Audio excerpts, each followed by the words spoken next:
Now, I know this video title may seem like it's not interesting to a lot of people because it references the California wildfires, namely the Paradise community that was incinerated out there. But I wanted to do this little preface to let people know that there's so much more information in this.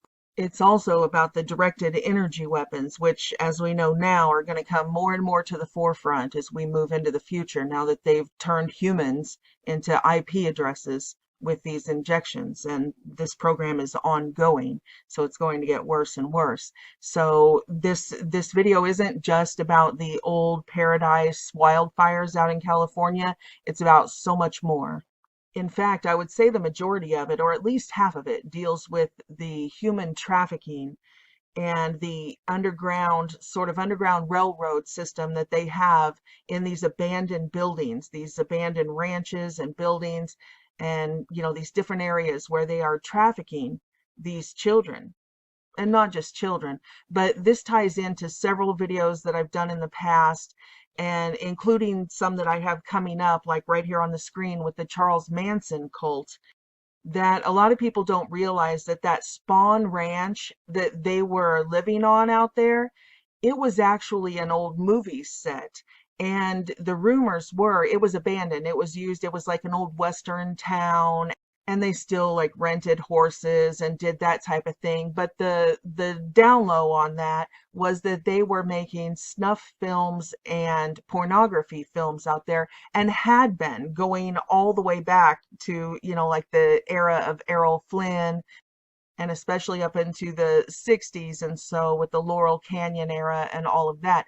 And they did find, that's one of the things, that the guy who owned Spawn Ranch, who let the cult come in and run it for him. They literally ran it and took care of the animals and everything. He was blind, and they provided him, not, I don't know if they filmed it for their pornography industry, but, Charles Manson provided him with the sexual services of these female cult members.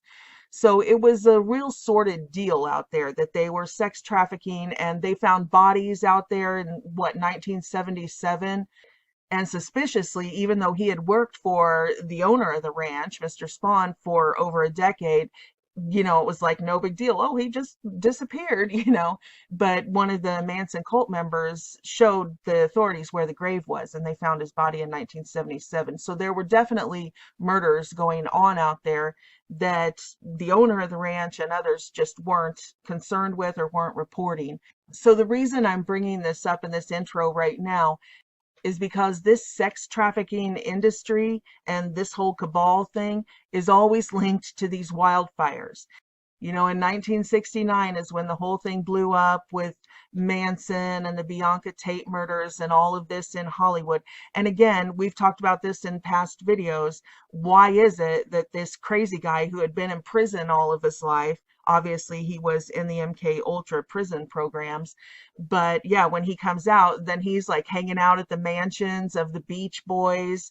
He's all up in Laurel Canyon, involved in, the drug distribution. And then he just gets the dream gig of him and his cult getting this entire movie studio to themselves, this abandoned movie studio that they can just live on for free and, murder people and stuff. So there's always a tie to these rich elitists and this Hollywood industry and the human trafficking and the wildfires. And that's what this video starts out and is largely about. Because in 1969, when all this blew up, that something was going on out there at this abandoned movie studio with the Manson cult, then in 1970, just so happens that the Spawn Ranch and the entire area burned down, destroying all evidence because of a wildfire. Yeah, a wildfire destroyed Spawn Ranch in 1970 and all the surrounding area and evidence. And that's a lot of what I talk about in this video. Again and again and again, we see this, like during the satanic panic with the childcare daycare facilities that were accused, they just burned down. So this video, Paradise Lost, is actually an old video, and I'm uploading it on, I don't know if you're watching now on BitChute or Rumble or Odyssey, but my YouTube channel has been completely terminated now, and I've lost my entire archive. I was on there since 2008. So what I'm doing is any videos that were not already on BitChute or Rumble and these, I'm moving my entire archive over. Now, I'm not going to go back to 2008 and upload them all. In fact, a lot of them are on old computers before my husband left me that he has, and I can't. I don't have access to them. But I will take the main ones that were on the website, because you can see right now my website is completely trashed because all of the videos are no longer available. So I'm rebuilding that. Some of them are already on these alternative platforms, but a lot of them are not. So to get these links back up and running and rebuild this whole website, I have to upload these videos to these other platforms. So if you've already seen these, I'm really sorry. There's a lot of useful information, even though some of it may be outdated, and I'll be speaking in present tense because I made them, when this information was current events. But, bear through it, please. And if you haven't seen them, you may want to watch them. So before I can start uploading new content, I need to get the website repaired, and I need to get all of this archive moved over onto the alternative platforms. I will still interject a new video here and there because I'm working on one right now, too, actually, that will be uploaded, probably this coming week amidst all of these older videos from the archive. So you might want to keep an eye out, or not, up to you, but there will be some new content mixed in there. Okay, without further ado, I won't be doing this intro preface on every one that I move over. I just wanted to do this on the first one to let everybody know what's going on. And here you go. Here's Paradise Lost. Hi, everybody. I'm back, and I want to kind of pick up where I left off in the Black Awakening series when I was talking about all of the daycares and the Black Forest in Germany and that type of thing, and all of these fires, fires, fires, fires, destroying evidence everywhere. So I want to take it to the next level and go into the California wildfires, particularly the one in Paradise. And I have to warn you up front, this video is not going to be for everybody because I'm going to go into a lot of really fringy stuff once I get into this. So it isn't going to be just the typical directed energy, Agenda 21, that type of stuff. Although all of those are puzzle pieces that'll play into this. There's some really fringy stuff that whether you agree with it or not, it's definitely worth discussing. And as always, this isn't just going to cover one topic like the California wildfires. This is going to tie into the mystery booms that people have been hearing for years and years now. It's going to tie into the underground tunnel systems. It's going to tie into so much besides the California wildfires. It's even going to tie into David Pallady's Missing 411 series about the phenomena of missing people in the national parks, and just so much more. So let's just jump into it and get started by rehashing some of these mysterious fires that we've seen throughout history and how they're connected, and then we'll lead into the California wildfires. Of course, Epstein Island.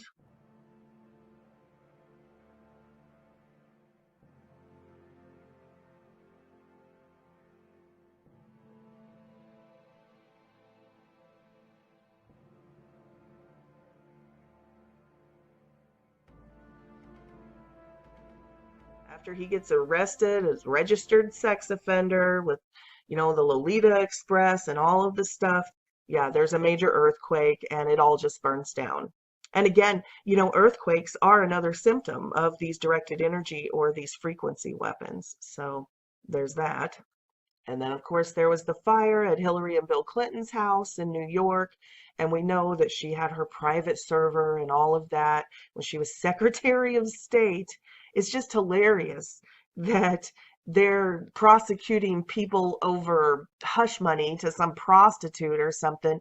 And the Secretary of State of the United States of America, instead of using the official channels, has a secret server where you got to have your own server to send emails about your daughter's wedding. Really?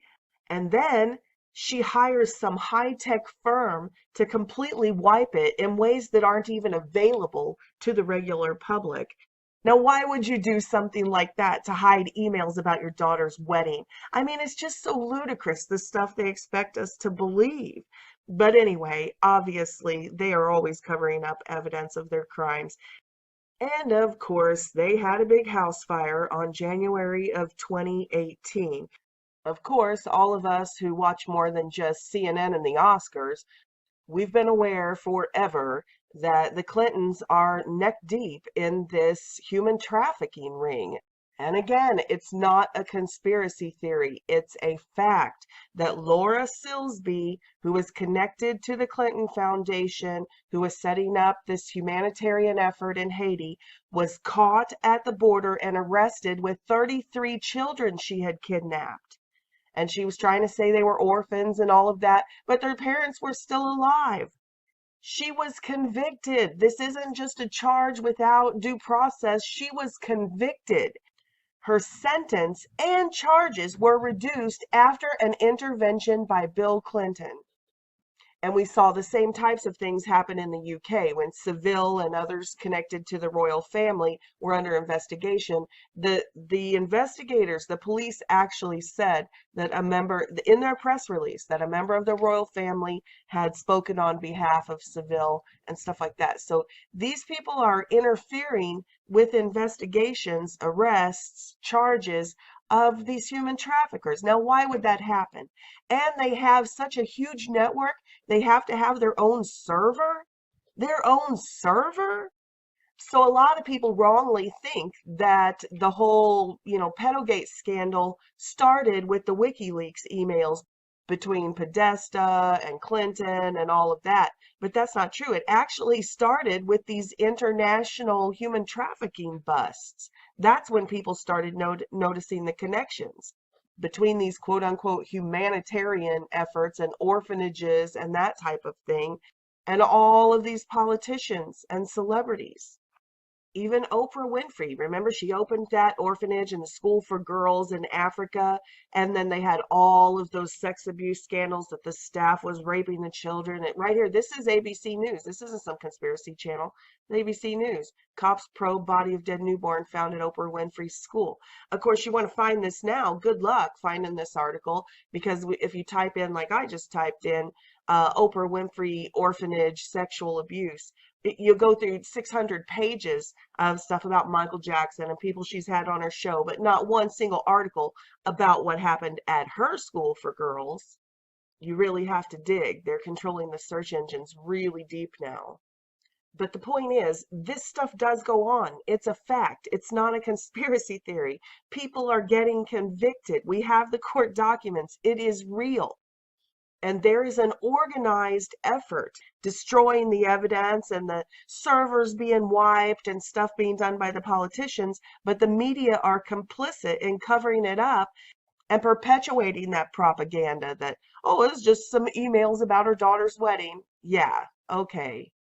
And this cover up has been going on a long time. We talked about General Michael Aquino, who was a psychological operations officer in the United States military, who was implicated in all of the child abuse scandals and satanic rituals. He's also the founder of the Satanist Church of Set, or Temple of Set. So it's not a conspiracy theory. He's the founder of a satanic cult called the Temple of Set.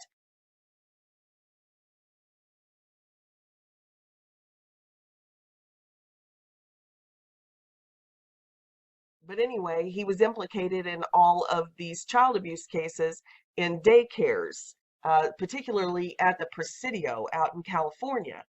And the children said that they were being taken out through tunnels underneath to a building next door and taken and being used at all these different locations and things like that. So what happens? The building next to the Presidio daycare burns down, completely burns down. And then, coincidence of all coincidences, right? Later on in the investigation, the daycare itself completely burns down. Not they burned down at the same time, one caught fire from the other or something. No, two completely different instances, both buildings in this investigation just happened to burn down. I mean, at some point, you'd think that we would get tired of the same old excuses and people would start to wake up, but this has been a lot of years and people are still in denial. But the McMartin preschool, that was another one. And of course, what happened? The McMartin daycare or preschool caught on fire and burned down. Out in California, again, back in the 80s, it was the preschools. Now it's if you were following the Q stuff back last year, you know that we did a lot of research into, now it's the modeling agencies, these child modeling agencies that they use, and even the child protective services, quote unquote, protective services, that there are massive amounts of children that go missing in the foster care system. Hello and welcome, everyone. I'm Mike Maruso. And I'm Maria Nanali. State lawmakers are now questioning how 70 foster kids can go missing. The report coming to light after a lawmaker confronted the agency about the missing kids yesterday. Now our investigative team is pressing leaders. 41 Action News investigator Jessica McMaster is taking a deeper look at how these children are actually tracked by the state. Jessica. Yeah, Rhiannon, Department for Children and Families has contractors that place children in the state of Kansas with foster care parents, so DCF doesn't handle these cases directly. We did speak with one of those contractors, KVC Health Systems, about why and how these children are going missing after being placed into foster care. Director of Communication Jenny Cutts tells us most of the children who've gone missing are runaways. And I do want to point out each state is required to report the number of missing foster care children to National Center for Missing and Exploited Children. KVC says the number of children missing from foster care in the state of Kansas is on average with the rest of the nation. So see how they do that? They're forced, the mainstream media is forced to do coverage on a lot of these issues from public pressure, because people are waking up and they see what's going on and they're like, where are all of these hundreds of thousands of children going? And the mainstream media make you think they're doing this investigative report on it. And how do they close? Oh, well, here we have a representative from there and they say that they're all runaways. And then, by the way, this isn't a strange number of missing children. This is on par for the rest of the nation. End of story. Yeah, well, it shouldn't be on par for the rest of the nation that tens of thousands of children, hundreds and hundreds of thousands of people are going missing and are never found. Saying that all of these children are disappearing out of government control, the government, these children become wards of the state. The government is responsible for them at that point, and then they'd all just disappear. Just to say, oh, it's on par for the rest of the nation is not an answer. That should make it more urgent that it isn't an anomaly just in Kansas. It's happening all across the United States of America. When these children go into the control of the government, they disappear. And I've done tons of videos on that in the past. So you probably have to go a year or two back in my playlists to find them, but about hundreds of thousands of missing children and missing homeless people. The people are just like, they get an answer from the mainstream. Oh, they just ran away. And they're like, okay, they just stop looking into it. But it's no coincidence that all of the SRA survivors, the satanic ritual abuse survivors, like this lady, Teal Swan, they speak openly about that being one of the ways that they get children who they say won't be missed. Animals is what they did like on your average holiday, but on the big ones, which they call black masses, which these covens of like 13 usually, because they believe in 13 silver moons in a year, there's 13 full moons, so it's usually 13 members of a satanic coven. They'll get together with other covens in the area for these big black masses, they call them. When I got older, I found out how they actually found these children. When I was younger, they would use me and other kids who were part of the groups to entice these children into the car. So they case the neighborhoods for kids that are not being watched. Their number one favorite group is children who are part of the foster care system, because they find out these kids, they know exactly where they're walking to and from school, and then when they take them, this is where it gets really super messed up. They, oh, well, I don't know, they ran away or something. So, I mean, if you look up at the statistics of the amount of like runaway missing children that there are in this country, it's gonna blow your mind. The fact that the country is like, wow, how does anybody not notice? I'm like, I don't know, how does that many thousands, hundreds of thousands of children go missing every year and nobody knows? So the point is, they've changed their MO. This thing almost blew wide open back in the 1980s, but they were able to do damage control and hit hard propaganda called satanic panic.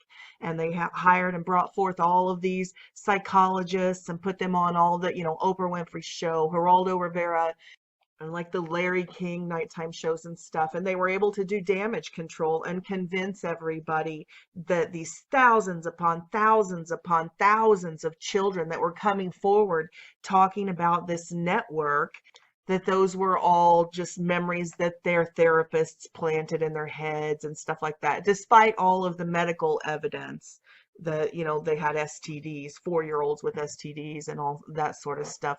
But my point is that they changed their MOs. So this is what we see now, all of these humanitarian groups and the foster care abductions and cover-ups and these modeling agencies. This is that snapshot from Ray Chandler's Instagram. I mean, you can see this is her actual account, Rachel Chandler, and she's advertising. Does this look like something from a modeling agency? She says, happy to announce Midland Agency, Casting and Management by Walter Pierce and I, introducing Guy Cartier. So this is a little boy that she's advertising on Instagram as part of this quote unquote casting agency. And you can see regular people that aren't in the cult who came across it on Instagram are like, poor kid, looks like he needs saving. And another guy says, that's what I'm saying. What the hell is this about? So any normal person can look at this and say, hey, this is not a modeling agency or a casting agency. And this is a little boy, and you can see how they've kept his hair and the jewelry with this androgynous, kind of posting him as a girl or a boy. He's covered in hickeys and stuff. So this is how open they were about it before this thing started to come unraveled for them. You can see this post is from September 5th of 2016. So this is right before Donald Trump took office. And make no mistake, look at this. The people who thought this was normal, they all gave the 666 okay hand sign. They didn't leave a comment. They were just like, did the Satanist, okay 666 hand sign.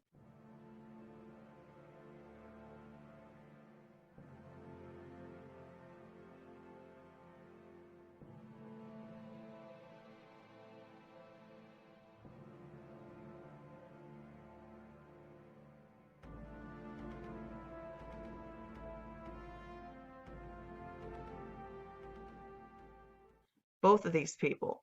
So we traced this, and I did a video. I don't know if I posted it or I think they might have taken it down. I can't remember, but I did one on Rachel Chandler, and yeah, traced her through these children being used. Art studios was another. There were a couple of these elitist artists that did this really edgy work with children in masks walking through fields and water up to their waist. I can't remember, but what I did was I just went through Rachel Chandler's friend list and I just checked them all out to see who these people were. And yeah, so you can just follow it and follow it and follow the leads and see that who these people are. So it's easy to see going back. You go back a few more years, all the way back to 2013. And you can see that here's Rachel Chandler again, talking to the same people who are involved with Teen Vogue magazine and shooting Hillary Clinton's photo shoots. I mean, you can see all you got to do is trace the names and you can see they're all connected. This is Rachel Chandler right here when she was a younger girl with Bill Clinton, a picture taken on Epstein's plane, the Lolita Express. I mean, it doesn't get any clearer than this. If I, as a citizen journalist, can find all of these connections so easily just by going through people's social media accounts, then where's the FBI? Are there sealed indictments? I mean, this was practically out in the open, right in front of our faces, under our noses for a long, long time. And like I said, the horrific thing is that we almost took this cabal down back in the 1980s. Back with the stuff I talked about with Michael Aquino, they were able to trace those child sex abuse cases through all of the military. It wasn't just the Presidio daycare. It was daycares in West Germany, daycares on military bases all across the United States. I mean, these children were coming forward by the thousands upon thousands upon thousands. But the difference was back in the 1980s, there was no internet. There were no computers. People didn't have home computers. Seriously, I know that's hard for young people to imagine. But when I was in grade school, computers did not exist. I remember them teaching us about them in our social studies book. I'll never forget it. I remember reading about these things called computers. And it said in the textbook, it taught us that these computers were too bulky and too expensive and would never be for personal use. And it had a little picture of them saying the government had these, and they looked like bigger than the D-Wave quantum computer, only they were like cream colored. So it had, yeah, it had a room that looked like it was just full of these giant filing cabinet things that they told us were computers. But my point is that all of this was able to be kept secret because there weren't any social media accounts and they weren't using social media, and society wasn't so depraved. I mean, now it's perverse. Look around, a sexually deviant, awful, perverse sewer of filth. That's why it always cracks me up. It does. It just makes me chuckle when these arrogant, dumbed down atheists and agnostics say things like they attack me and say, "Oh, how can you believe in an invisible God? Oh yeah, well, how come you can't see him? It's like the invisible flying spaghetti monster in the sky, ha ha ha." Because they've been indoctrinated through schools, through public schools, the same school system that taught me there was no such thing as invisible wireless technology. The same school system that taught me that cell phones could never exist because, hey, that's invisible frequencies. How could that carry information?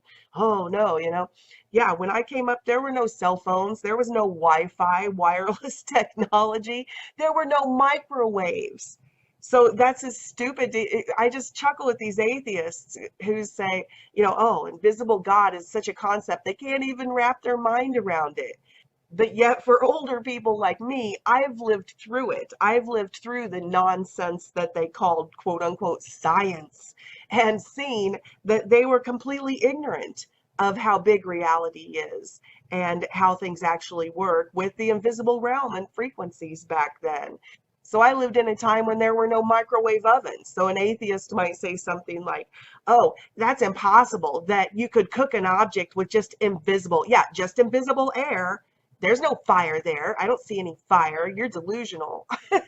And now we know that obviously a microwave, an invisible microwave frequency, can cook an object a million times faster than a visible flame. So visible is not the boundary of reality. So it just makes me chuckle when these dumbed down atheists that they're churning out of the public quote unquote education, indoctrination system, come at me with this silliness about an invisible God. It's like, really? That's the end of your reality is visible? So I guess you don't use cell phones or microwave ovens or anything. It's just ridiculous. Their arguments are ridiculous. They're small-minded and shallow, and yet they are so arrogant that they think they have the intellectual high ground. But I'm getting off on a tangent. The point is that now we have access to lots of information and we can see that the mainstream narrative isn't always the truth. But last time this cabal, this Satanist cabal began to be exposed and people started to rise up and admit this was really happening, we didn't have access to the internet to hear anything besides what the mainstream media gave us. Even the interviews with the victims and the psychologists and stuff were of the choosing of the mainstream propaganda. We only had what they showed us. I think people don't realize that back in the 1980s, we didn't have thousands of channels. It wasn't just the internet, but just the television. We just had a handful, 3, 5 channels maybe. So they controlled all of the information, which made it so easy to manipulate and control people who started to wake up. They just showed them all these shill psychologists that were like, "Oh no, these are all just false memories. These kids are all liars," and all of that sort of thing. And they were able to convince people. You have to keep in mind that even channels like Fox News, whether you think it's controlled opposition or whatever, it didn't even exist until 1996, so there was no opposition. And I know that's hard to imagine in the information age that we live in now, especially for young people. But yeah, the last time this awakening started to happen, they were so easily able to quell it, because the entire world, especially the United States, and we were technologically advanced, compared to most countries. But yeah, in the United States, we literally just had a handful of channels. So people believed it. If you saw it on Larry King Live or Oprah Winfrey or the mainstream news channels, ABC, CBS, NBC, That's the only way you could get information. In fact, I was talking in the comments section with a gal the other day, talking about how we used to have to do it when we researched this stuff back in the 90s. And you would have to mail order to get VHS tapes. There was like an underground network to get information out that the mainstream wouldn't show you, like after the Oklahoma City bombing during Clinton's administration, where Janet Reno, hey, that's not a transgender. No, Anyway, where she came out and started demonizing conservatives. They used the Timothy McVeigh incident that they themselves had set up to say, see what these right wingers, they're the terrorists. They're the ones we should be hating, all of that sort of thing.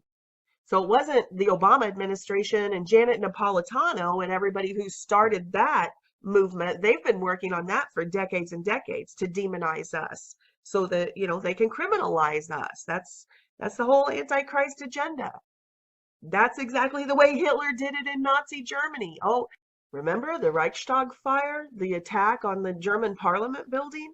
The term Reichstag fire has come to refer to false flag actions facilitated by an authority to promote their own interests through popular approval of retribution or retraction of civil rights. So they burned down their own building so they could blame it on somebody else. Sound familiar? Right after, like 4 weeks after Hitler got sworn in, and they said, oh, well, there's the evidence that our political opposition are these terrible terrorists, so now we get to retract all of the civil rights. And so they used that as an excuse for the purge, a literal purge called the Night of the Long Knives, where they went out and they massacred between 700 and 1,000 people, and thousands more of their perceived opponents were arrested and rounded up. So it was never just about the Jewish religion or anything of that nature. This was about rounding up political dissidents. Now, doesn't that sound a lot like what I talked about in that series I just put up called The Black Awakening?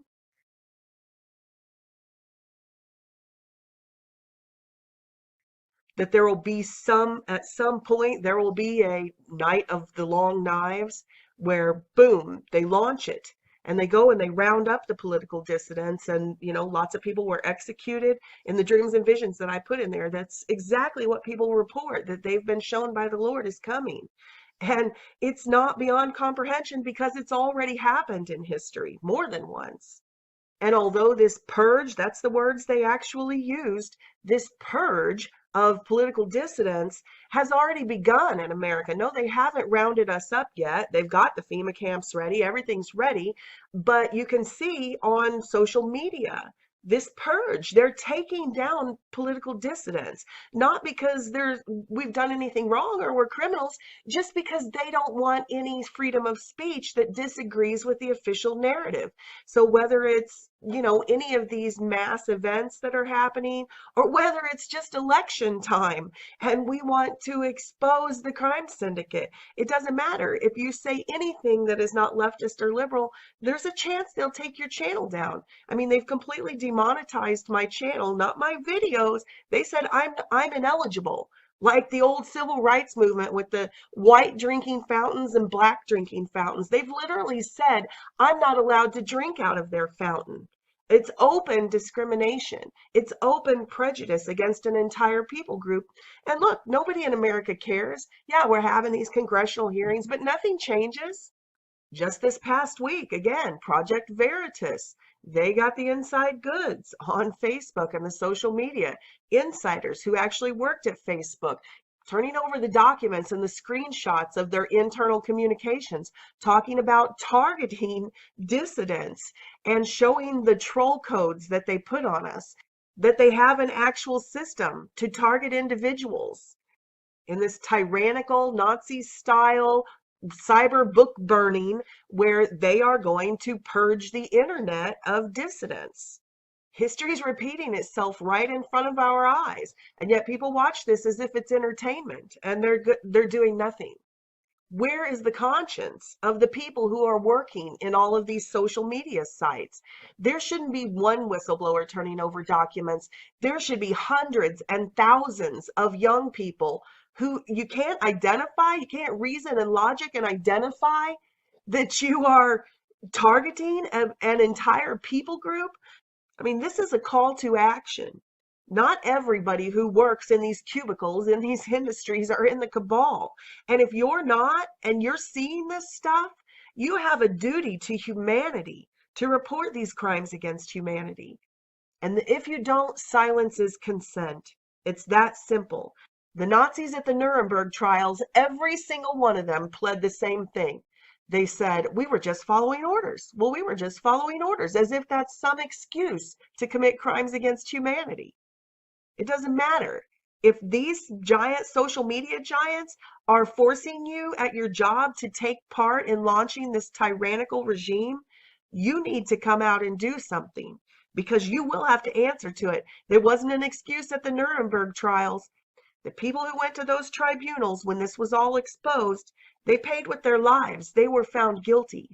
Just doing what they were told was not an excuse to facilitate the rise of Adolf Hitler and the Nazi regime. In fact, it was mostly just the lower level guys who paid. The higher ups, the higher Nazis, all escaped through the rat lines. It was all the people, like you people working in these cubicles, doing the dirty work to target conservatives and Christians and do this purge for them. Yeah, when the tribunals came last time, World War II, it was the lower level guys. They're the ones who went to the tribunals and were found guilty. So if you think all of these big CEOs and all of these heads of all of these giant social media giants in Silicon Valley are going to come to your rescue when this thing is exposed, they'll throw you under the bus the first chance they get.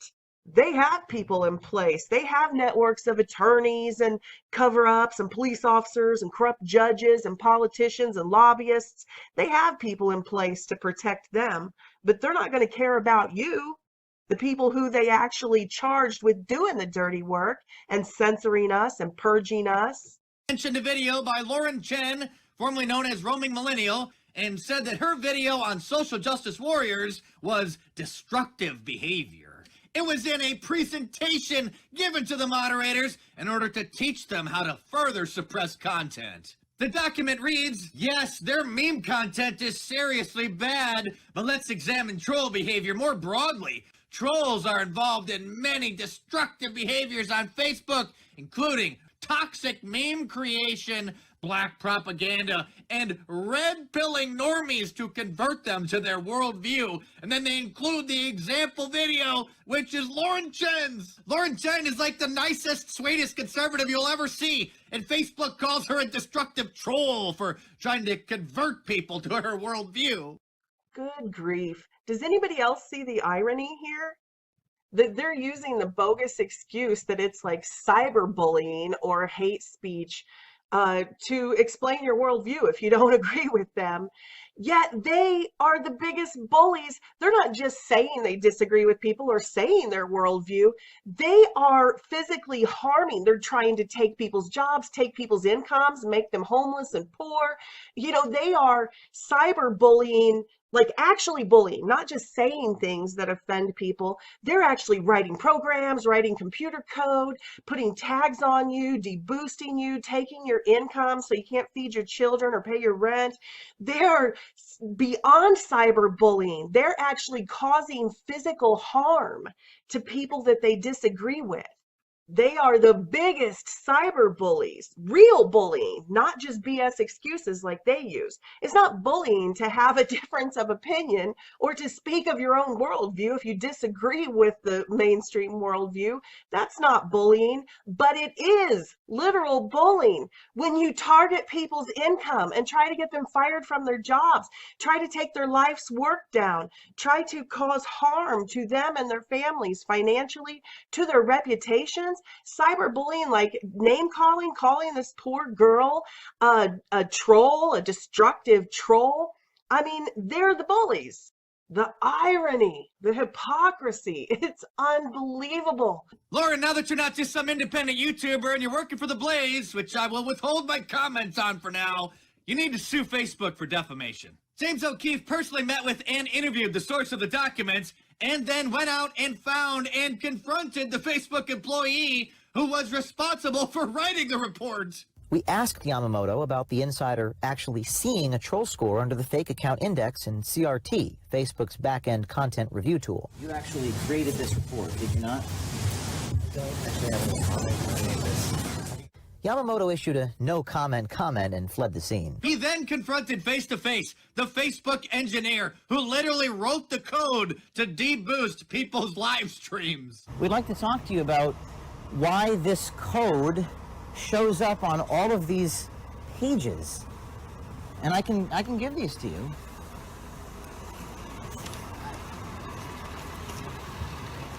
Yeah. Any other comment? You're James O'Keefe? I'm James O'Keefe, yes. Okay. Well, not much luck in talking to Mr. Ben David. Go to ProjectVeritas.com or their YouTube channel to watch the entire 20-minute investigation. Oh, by the way, 2 months ago, Franklin Graham, son of Billy Graham, was suspended from Facebook for posting hate speech for something that he had posted something like 2 years earlier after their AI, which is getting more sophisticated every day, started combing through old posts and decided that calling the radical LGBT activists sinners was hateful. They took the post down and locked him out of his account for... I mean, what's next? Are they gonna ban you for posting the Declaration of Independence? Oh, wait, what's this? Facebook censors America's Declaration of Independence for hate speech? This is a true story, by the way. It actually happened. A small newspaper in Texas posted the Declaration of Independence just days before the 4th of July to celebrate Independence Day, and it was taken down for hate speech. So they're stuck in sort of a quagmire. They need this social media. They need the Internet of Things. This is all part of what they're using in their surveillance society and their control network and their propaganda network and their brainwashing and MK Ultra programming. So they need the social media networks. They need humans to make it go viral. That's what they need, to spread their disease like a virus, to spread their perversion and their depravity like a virus. They have to have humans to do that, to make it go viral, because they tried broadcasting it on TV. Look at the ratings. I mean, TV is almost obsolete. Many of the newspapers have already gone bankrupt and had to restructure and basically are just existing as online newspapers because people don't get their news from a paper newspaper that gets delivered in their little box every day. Their TV isn't working. It's just not working anymore. Nobody's watching it. They broadcast their propaganda 24 hours a day. I mean, CNN is round the clock. It broadcasts 24 hours a day. It's just their ratings are low. Nobody watches it. So this is what they do. They need the social media networks. They need us to make it viral. And they pulled out all of the stops. It's all hardcore, non-stop leftist propaganda at this point. Everything. If you watch the Oscars or the Grammys, these award ceremonies, what is it? Is it about art and music? Is it really? Because when I watch it, it's just one speech after another of political propaganda. They just take turns. They just get up here and pat themselves on the back. You're so awesome. No, you're awesome. No, you are. No, you're awesome. And they get up there and take turns telling us, condescending us, how they're so much smarter than us and this is how you should think. That's what it is. It might as well be the Democratic National Convention. I mean, really, they get up there and give speech after speech after speech after speech just about politics, leftist politics. And not just politics, all of their leftist liberal agendas, all of them, the social engineering to bring us into their satanic cult, their culture. So they've completely maximized their efforts. It's all, there's no such thing as comedians. There's no such thing as award shows. There's no such thing as TV or movies for entertainment. It's all propaganda. At this point, it is all propaganda. Think about it. What comedian is not about political propaganda for the leftists? Saturday Night Live, that's all they do. That's all they do because they put it in the context of, oh, well, this is comedy. So they're feeding the masses, brainwashing the masses. People are tuning into Saturday Night Live just because they want to laugh on a Saturday night. But what do they get? Programmed. It's programming. They turn into, who is it? Jon Stewart, Stephen Colbert. I mean, really? Are you that blind? You can't see? This isn't just comedy. This is leftist political programming. All of it. Jon Stewart and Stephen Colbert, all they do is preach leftist propaganda because they make you chuckle when they do it. People receive it. In fact, a lot of people, that's where they get their news.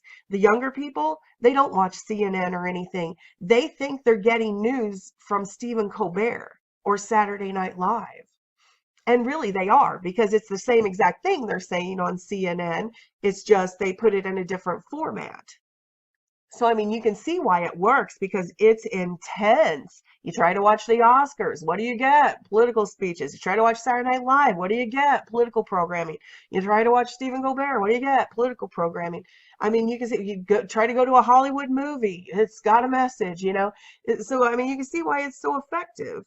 So we're the last bastion. We're the last bastion here on the internet, on social media, people exercising their freedom of speech and having a dissenting voice.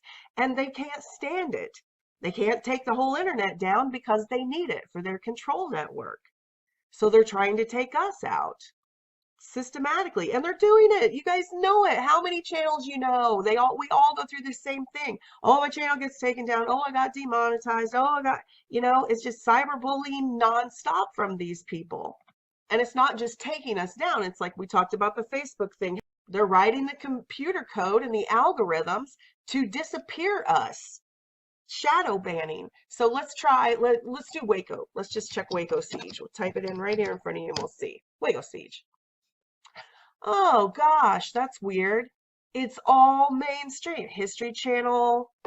We got History Channel, CNN, CBS Evening News, ABC News, The New York Times, Today Show, CNN, ABC News, 48 Hours, National Geographic, Associated Press, PBS, Today Show, CNN, PBS. So you get my point. Used to, a couple of years ago, you could type in anything like Waco Siege and all of these documentaries that citizen journalists like myself put up would come up in the search engines. But now this is just TV. They're taking the U out of YouTube and they're just making this another cable network that you won't be able to find anything except what they sanction. It's not a conspiracy theory, and Project Veritas didn't have to expose it. Everybody knows it. Just type something in the search engine and see. If you are not in their network, they are disappearing you. They are making you a non-person. They are censoring you. This is Nazi Germany. It's already here. They just have to be subtle, like the snakes that they are. They have to be subtle doing it to prevent the revolution, to prevent the uprising, so that we feel like, oh, it's not already here, even though you can type it in the search engine and see that none of us show up anymore. Only these people show up. Like I said, I've done searches where I literally typed in every word of the title of a video and the channel name looking for a video, and it won't show up in the search engine. Word for word, the exact title and the channel name, word for word, cut and paste to do a test, and it would not pull up in the search engine. It's just blocked, shadow banned.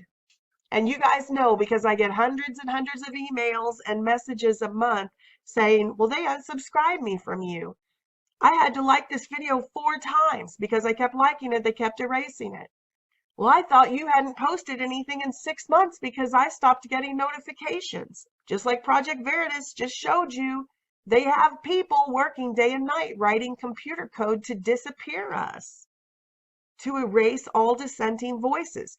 And we're aware of it because we're in a community that still talks about it. But most people, when they type in something and all that comes up is all of these mainstream sources from the same exact cabal, they don't think twice. They just click on the video they want. They're like, oh yeah, there's one, History Channel, what happened? And they're like, okay, well, that's what happened. But it's probably not at all what happened. I mean, you see, when they will ban the Declaration of Independence, whether you agree with it or not, it's an historical document. They're saying that we can't discuss world history. It's an actual historical document that they won't let us post and have a discussion about. Even if you're a communist, atheist, Satanist, whatever, it doesn't change the fact that that's a historical document. But that's the degree of censorship that we live in. Not tomorrow, not it's coming, not after the Black Awakening, right now. They're doing this to us right now. And make no mistake, they're not content at just censoring us. They want to incite violence against us. And it's working. It's happening. Conservatives and Christians are being attacked all over the United States. And of course, we know in China and the Middle East, I mean, they're being beheaded and stuff.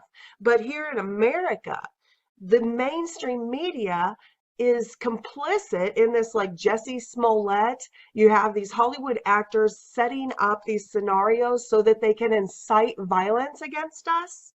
And these are the very same people who are accusing us of fake news, who are accusing us of being haters, when it's been proven again and again that they're the ones broadcasting fake news and inciting violence against us. Everybody knows the most recent attack is this thug on Berkeley, but Berkeley's famous for conservative speakers just coming to speak at a conference will get ran off of stage. They will not allow them to speak. They will scream and chant and act like animals, and to where the police will have to intervene and cancel the conference because the students at Berkeley believe that they are doing something good by prohibiting freedom of speech, that they are doing something good by bullying somebody completely off of the campus. And now, you can go see the footage of this. I'm not going to play it, but yeah, he just walks up and punches an innocent guy right in the face just because he's a conservative and was out there, recruiting for their chapter on campus. And then, of course, we had, remember the Phillips, the Native American, in confrontation with the little high school kid with the MAGA hat, that the mainstream media incited such violence and hatred against this. This is a minor. This is a child, a high school kid. This little boy was receiving death threats. They took this picture out of context, trying to make him look like he was assaulting this guy. They went and got Phillips and paraded him around on all their mainstream media, telling the lie that this little boy that he was trying to leave, and this little boy had blocked his way and was standing in his way, and they used this picture as evidence. Yeah, until the actual whole video came out, and you see that Phillips is the one who walked straight into them. No one was blocking his way and holding him captive or anything. These were little kids on a class field trip waiting for their bus. They were told to meet there. They weren't trying to have some sort of protest. They were told to meet at this spot so that their school bus could pick them up. And they were singing their high school anthem chant thing. And the fact is, they were being abused. The video shows that for like 40 minutes that another group of black racists were screaming obscenities at them, at children. And you can see in the video that the kids are just smiling and having fun like kids do, waiting for their school bus. And this guy Phillips decides to take it a step further and physically walk into the crowd of school children who were waiting for their bus. He's the one who went toward them and then went on the mainstream media and propagated this lie that he was just trying to leave and they were blocking his way, like he was held captive and all this. So you can see who the fake news is. So why is it that someone like Alex Jones gets removed from all of the platforms and we can't make any videos about school shootings or anything, yet all of the mainstream news outlets targeted this minor, a high school kid, and incited violence and hatred toward him until he and his family were getting death threats? His school was getting death threats. Why aren't they held accountable? Why aren't they held to the same standards we are? Surely you can see the hypocrisy that we can't even make a video about the Florida school shooting, but they can promote hatred and violence towards this innocent child based on lies, utter lies. The evidence is out now. The fact is, everything they broadcast was a lie. And it was Phillips who approached the boys, not as it first appeared, the other way around. He walked among the group as they appeared to chant to his drum beats.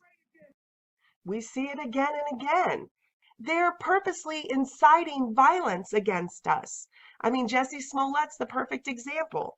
He wanted to incite violence against us so bad, he was willing to pay someone to give him a beating so that he could incite hatred against us and tell people, oh, they were wearing a MAGA hat. They said this is MAGA country.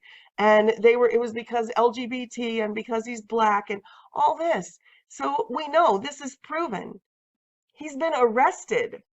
This is a fact, not a conspiracy theory, that these Hollywood elitists, these leftists, they are inciting violence and hatred against us. At the very same time, they're trying to tell everybody we're the haters. And that's what he was doing. He was saying, when he hired these people and wrote the script for this hoax, he said, well, you got to wear a MAGA hat and you got to do this. And the same thing they did with that little high school boy. And it wasn't just him. The media was complicit because then they put him on TV on all of their Good Morning America shows and had him do, he's an actor, right? So he put on the act with the tears and oh, how, he was so persecuted by us bigots. And it was all a lie. Nobody did this to him. He's the perpetrator. We're the victims. And remember when leftists got physical and attacked Candace Owens and Charlie Kirk?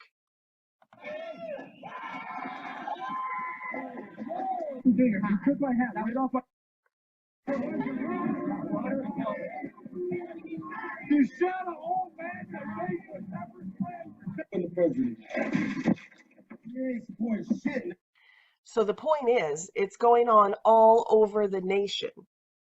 It's clear that the mainstream media and the leftists have incited hatred and violence to the point that they've got their leftist followers physically attacking and assaulting conservatives and Christians. But anyway, that's enough of that. If you want a zillion more examples, you can go to this video I made, What is Going On? Liberal Hypocrisy and Intolerance. And that's 30 minutes. It's this one with the thumbnail of Trump's star being sledgehammered off the Walk of Fame. And it shows example after example after example of just this violence, actual physical assault on Christians and conservatives. This is the proof. There's evidence. It's not a conspiracy theory. None of these are shown on the mainstream news. Now, Jesse Smollett, he can come forward with some fake hoax, and he's broadcast, boom, 24/7. They'll play that stuff day and night. But all of these, this is the evidence. Go look in this video. The clips that I just showed you were out of this video. One after the other of actual physical assaults, just like we saw in Nazi Germany leading up to the Holocaust. Remember, it didn't start with the trains. It didn't start with the gas chambers. It started with this. The propaganda in Nazi Germany inciting hatred against an entire people group. This was, remember, they were busting store windows out. And that's what we see today. I just showed you the clips. We're being beaten, punched in the face, assaulted, censored, our livelihoods taken away. That's the equivalent of burning down someone's store. When overnight, like what happened to me on YouTube, when I'm making a couple $1,000s a month on YouTube, I've been on there for 11 years, and my family depends on that. That's my income. That's how I pay my house payment, my car insurance, and without notice, just one day I wake up and they're like, you're not eligible to monetize. No copyright strikes, no community guidelines strikes. My thumbs up are at like 95% or better. I don't have any strikes or anything. I haven't done anything to disobey the guidelines. But just because I am a conservative Christian, overnight, they're just like, you're fired. No pink slip, no severance pay, no 30 days eviction notice, nothing. Overnight, they took my income away where I couldn't pay my house payment or provide for my child. And nobody cares. Nobody cares that they're taking our livelihoods away and punching us in the face and inciting death threats against our little conservative children. They're like this. They're just going on to work. It's exactly what happened in Nazi Germany leading up to World War II. What people don't learn from history, they are doomed to repeat. So if this shows you anything, surely it shows you we are on the road to World War III. In fact, I believe that the war has already started, and that's really what this entire video is about. That we can't make sense of the events around us, how the world works, how the world really works, because of an organized campaign of cover-ups, censorship, suppression of information. So they keep us in the dark, and we can't make sense of the events that are happening all around us, the world we actually live in. It's just a constant stream of anomalies. We're like, well, that doesn't make sense. How come if it's a forest fire, all the trees are still standing, and yet the marble countertop or the granite countertop on this person's kitchen completely disintegrated to dust? How is that possible? How is there a plastic trash can here that's still sitting there, and yet 10 feet away, there's an object made of metal that takes like 3,000 degrees to melt, and it's completely disintegrated? So we just see anomaly after anomaly after anomaly, and we know something's wrong. We know it doesn't match up, that this, this can't be true, but we can't make sense of it because we're kept in the dark. But when you see reality for what it really is, then all of this stuff makes sense. When you understand that the war is already going on, but it's a high-tech war. We're so programmed to think that it would look like Black Hawk helicopters or tanks rolling through the street, when in fact, it's weather wars. It's them hitting our major cities with frequency technologies that cause massive amounts of refugees. It's them evacuating areas using technologies like this, where they literally wipe out the area. They don't use eminent domain anymore and say, hey, we just want to buy up this land, so you have to move out of your house because we're claiming eminent domain. We'll give you X amount of money, now get going. They've moved way beyond that. They're like, if we want to clear an area, it's war. It's war. They're targeting cities, regions, and I believe that's what we're seeing. And certainly the men in black have gone to great lengths to impress upon us that it's only humans. There are only humans involved in this war. There aren't any aliens, there aren't any cryptids. Every instant like that, the shadow government, the men in black show up, right? And it's threats and murder and cover-ups and all of that. So that's what I really want to talk about. This coming world war, the next world war, the last world war, Armageddon, is a little more like War of the Worlds than what we think of as World War. So here is where things start getting sort of fringy. Because most of us, if you're on this channel anyway, most of us agree that there are other races, that there are Nephilim races, there are humanoid hybrid races that we've seen records of throughout all of world history, from the beginning of time to the remnants now that we call the quote-unquote aliens or the cryptids and all of that. But they're humanoid hybrids. But we know they're not coming from outer space. They're not coming from the stars. They are coming from under our feet. They're coming from the underground bases, the underwater bases. And of course, many even believe that they walk among us, which of course wouldn't be a stretch of the imagination at all. Yes, the ancient texts and all of the ancient records from our ancestors show these hybrid creatures that look like a mix between humans and animals, but they also show that many of the fallen angels, the pagan gods, were human in form. So of course it would make perfect sense that there are also races of fallen angel, human hybrids, Nephilim races that are indistinguishable from humans physically. If you just look at them, they don't have to look like Dogman or Sasquatch or an alien or reptile or anything like that. They can be demon spawned from the fallen angels and look like this, look human. And that's reported all the time, both in the UFO community and throughout world history. Like the Aryan race, the demigods, these superhuman people that had blonde hair and blue eyes that Hitler's occult regime were obsessed with. I think the UFO community calls them the Pleiadians. They look human, they're kind of blonde-haired, light-skinned, blue eyes. There's also the Alpha Centaurians and things like that. But the point is, this War of the Worlds idea, this alien invasion idea, Hollywood has propagated has to look like the War of the Worlds movies. The cabal and the Hollywood magic show are always misdirecting us. They're misdirecting us to think of an alien invasion is going to look like little grays showing up and shooting laser weapons at us or something, or it's going to be these mechanical tripods coming down, going through the cities. But what if the alien invasion is already going on? What if the war is already underway? And many of these demon spawn are human in form and really are living among us. And that is where Paradise, California comes into play, and its neighboring and aptly named Helltown. Now, a couple of months ago, David Wilcock gave an exclusive interview to Edge of Wonder. So I'm not going to play his entire interview since he wanted to give it to them exclusively. I will throw in just like 5 seconds or 10 seconds here or there, and I'll put the link below in the description box so that you can go and listen to the entire interview. It's in like 3 parts. I don't know, it's around an hour and a half, 2 hours, something like that.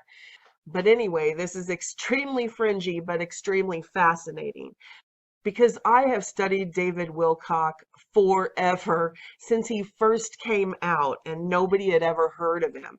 And when he was brand new, I really enjoyed him. He was a young man, and he first came out saying that he was the reincarnation of Edgar Casey, and not all that's been kind of swept under the rug now. He doesn't talk about that stuff anymore. But I remember all of that when he was first getting started. And he went through a phase where I really disconnected with him, but I still listened to what he had to say, because that's how I do my research. I try to listen to all the sides. And he got hooked up with the Gaia network, which was very Luciferian. So I always kept him on my radar, but I quit giving him much credence. But just recently, in the past year or so, he came out, he left Gaia Network, he called them out for what they are. He said they are Luciferian Network, and he gave a press release, a written statement. I did a video on it when it happened. Lots of people in the truth community did. But he said he actually did it. He left Gaia, and he didn't mealy-mouth around or beat around the bush. He said they were Luciferian, that they were taking his videos and his research, and they were editing his clips in such a way to make it seem like he supported their Luciferian worldview. So that made me give him a second chance, and it also made me go back to my files and look through some of the other things that I had recorded of him to see if maybe I was misjudging him, because it was as he said. They had snipped and clipped his interviews together to make it seem like he was supporting their Luciferianism. And my point of going through all that is to tell you that I know that David Wilcock is telling the truth when he speaks about Paradise, California, because I remember him talking about this place where there were these quote unquote alien races, right? These like Alpha Centaurian types were living above ground in a city and in a sort of peace treaty with the human military in a sort of beta test hybrid community. And they had their own dentists and all of this stuff so that they wouldn't be detected. Because I remember at the time having a poor view of David Wilcock. I was thinking, oh yeah, right, you're propagating that these are these good aliens, right, who are coming to colonize Earth, and they're our friends, and just the typical stuff you see out of the New Age movement. But I didn't just dismiss the information completely. I never throw the baby out with the bathwater. You guys know there's always truth mixed with deception everywhere around us. So you just have to sift and discern.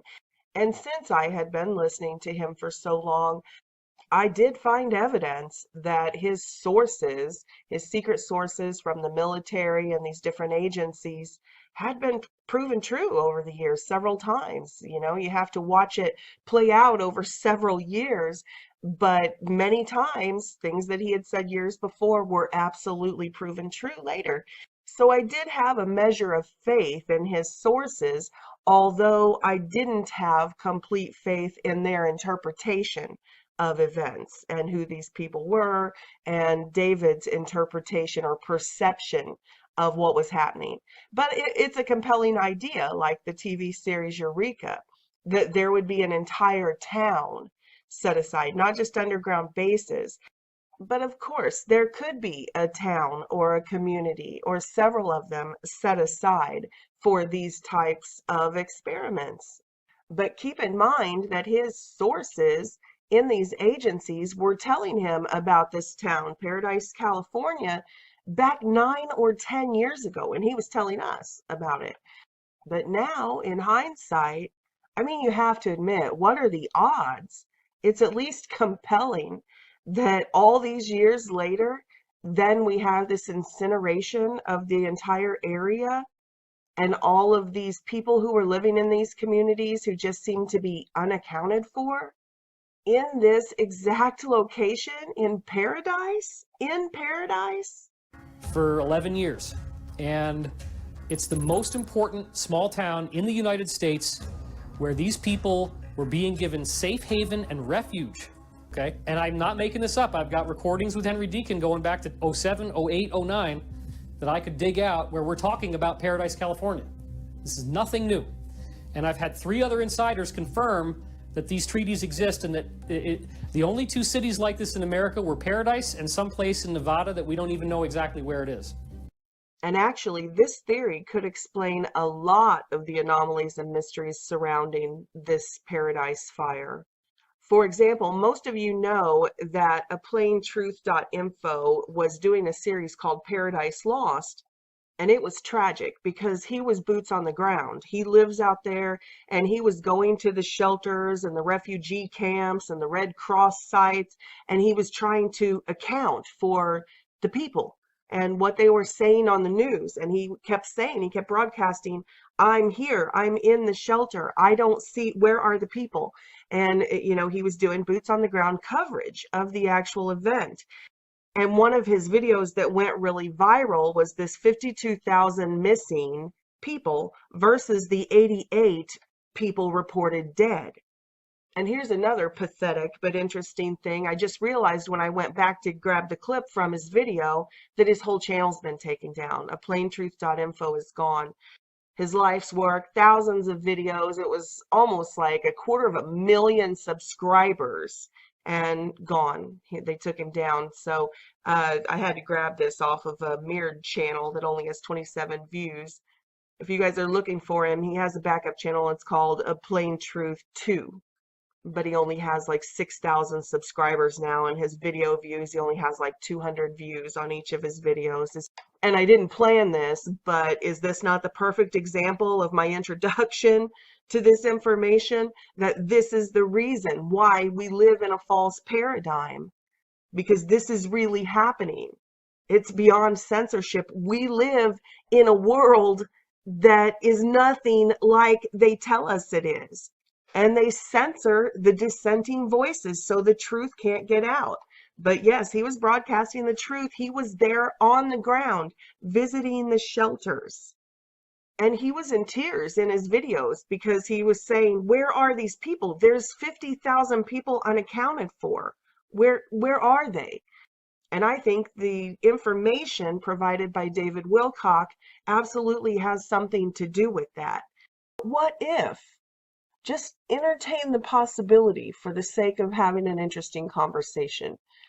What if all of the citizens in that region weren't necessarily people? Or maybe that's strong language to say that they're not people, but not regular, average humans. I think only God will be able to sort it out at this point, who is more human than demon and who is more demon than human. But what if those Secret Service military sources that say this was a settlement, this was part of a peace treaty where these, what most people call aliens, but we know are the Nephilim, what if this was a Nephilim settlement? And where did they go? We'll get into that in just a minute about the underground bases.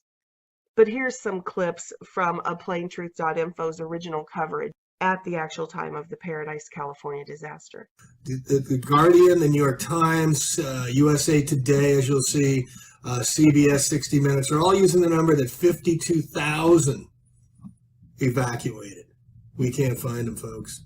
All right, so this is the USA Today article. This is from I don't have the date on here, but they're saying that it broke out the morning of 9/8. This is the Paradise Fire. The evacuation of 52,000 people, of which 1,385 are in shelters and 130 remain unaccounted for. So that's about 1,500 people out of 52,000. 1,500 minus 52,000 is 50,500 people. Where are they? This is a picture sent to me from someone in Paradise that used to have a home in Paradise, and they're calling this a forest fire, folks. They're calling it a forest fire. Forest fire. All I see is homes lost. It should be homes lost and people lost fire. Garbage cans that were melted, unmelted. How can that be possible that garbage cans didn't even get melted? Look in the background. The home's completely trashed, folks. Oops. Home's completely trashed. Let me expand it out a little bit. I mean, are you kidding me? You're going to tell me this is a forest fire when the garbage cans, microwaves in plastic, you can put plastic in the microwave unless you put it a really long time like here, it won't do anything. You put a metal like an aluminum foil around a burrito, it'll catch fire. We know it's directed energy weapons. We have so much proof and evidence. It's incredible. This I posted yesterday, a very important piece to look at, the occult backstory of Bohemian Grove, Paradise, and Sacramento, showing how the layout and Santa Rosa as well. Satan's Rose, Santa Rosa. Chico is also known as the rose, lined up on the meridians of the rose. You need to look at this to understand the occult behind why they chose Paradise, why Chico, why Sacramento, why San Francisco, why Santa Rosa, and why the Bohemian Grove. It's all included in there. And what is this picture all about? Top of a CAL FIRE truck, you have CAL FIRE employees with a high-range sniper rifle that can shoot over 1,800 meters to kill. On top of a CAL FIRE truck during the fires? Anyone want to talk about this? Anybody? Why would the most important city in America for human extraterrestrials burn down so fast that people died in their car trying to pull out of the driveway, right? And then there were all of those anomalous, mysterious accounts of people saying that they weren't allowed to leave, that there were authorities posted at certain roads, not blocking traffic, not helping them evacuate, but telling them they had to turn around and go back. And there was one guy who had a truck and he went around the roadblock and took off down the highway, on the wrong side of the road and made it out. So he said, I know for a fact that it was clear because I escaped on that route. So there were all of these mysteries. Why were certain people from certain regions stopped by roadblocks and not allowed to escape the region? Now, taken out of context, it doesn't make any sense at all. You just buy the excuse. But taken into context of a war setting, that there were these military type incredible firearms mounted on these fire trucks, and that there were directed energy weapons, incinerating areas and stuff. If you take this in the context of this was a war zone, then it makes a little more sense. So sadly, like I said, those videos that he mentioned aren't back up. I don't think they're back up. He's posting a frenzy of his old videos archived onto his backup channel right now. So they might be going back up. I hope that he does get his channel back up because it's a wealth of information. And again, just like with David Wilcock, I disagree with him on a ton of stuff, but I agree with him on a ton of stuff. So when I recommend these channels and put these links up for information's sake, it doesn't mean that I agree with their worldview on every single thing and that our brains are part of a hive mind that think exactly alike. That's just not the case. So as always, all of the links will be below, but please don't consider that an endorsement from me that all of his, say religious views are 100% correct or anything of that nature. It's just information. Okay, that being said, it's so sad that his whole Paradise Lost series is gone. because there's another video that I wanted to post a clip of, but I'll just tell you what it said. He was on site in this one interviewing people inside. It was toward the end of the rescue efforts, and they had begun consolidating and closing down some of the many refugee camps. And he was interviewing the people working in these different tents. They were closing down facilities, and he could only find like 300 people. And he was saying, but there's still all of these missing people. Aren't they still going to need the medical and the dental to identify the remains and stuff like that? And they said no, they had their own special dentists on staff, and that they had decided there was no need. And he couldn't understand that. He just kept saying, I don't understand. What do you mean? How do you know you're not going to recover anybody else when there's still so many, missing? Even by your numbers, you're saying hundreds and hundreds are still missing. I don't understand. Why are they sending the dentists home? I don't understand. And he just kept going on about that. And that's another mystery that would be explained by what David Wilcock had been saying. He verbatim said when they set up this town and integrated these hybrids into a community that they had to have all of their own staff there because of there were differences, that they're primarily human looking, but their teeth was one particular thing that was different about them. Paradise had dentists who were trained in how to treat their teeth because, of course, with a serrated bottom and the wideness, the teeth are wider than ours, and there's fewer of them, they can't just get a normal dentist. They had special people living in Paradise who knew about these folks and were trained on how to handle them and how to deal with them. So you can see, as strange as all of this sounds, in the context of a bigger reality, all of this does make sense. All of the eyewitness accounts of these strange anomalies that were going on during the fire, people dressed as firemen that were actually like military guys, and roadblocks and strange situations with dentists and all of that, with it's just a wildfire. Not, everybody's like, what's going on? This doesn't make any sense. And that's not even to mention all of the cell phone footage of the directed energy weapons being used. Now, from what I understand, or as of the last interview I saw with David Wilcock, he was contending that this probably happened because disclosure was about to happen, that these benevolent aliens were going to reveal themselves, and so the cabal took them out. Now, for me personally, this is one of those places where I part ways with David's opinion. I think it's more in line with the things that we've seen in world history, which is what we always see with the fires to destroy their evidence.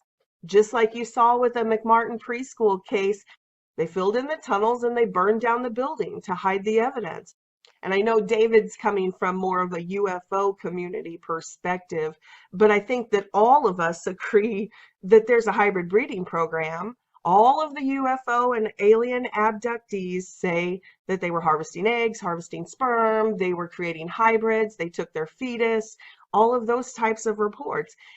And on the total other end of the spectrum, in the satanic cults, all of the SRA survivors report the same thing, that they were bred, they were breeders, they were using certain members of the cult were used as breeders, and that they had these hybrid babies and, reptilians and all sorts of weird stuff. The SRA survivors report multiple races, including things like minotaurs and mythological creatures. Okay, hello.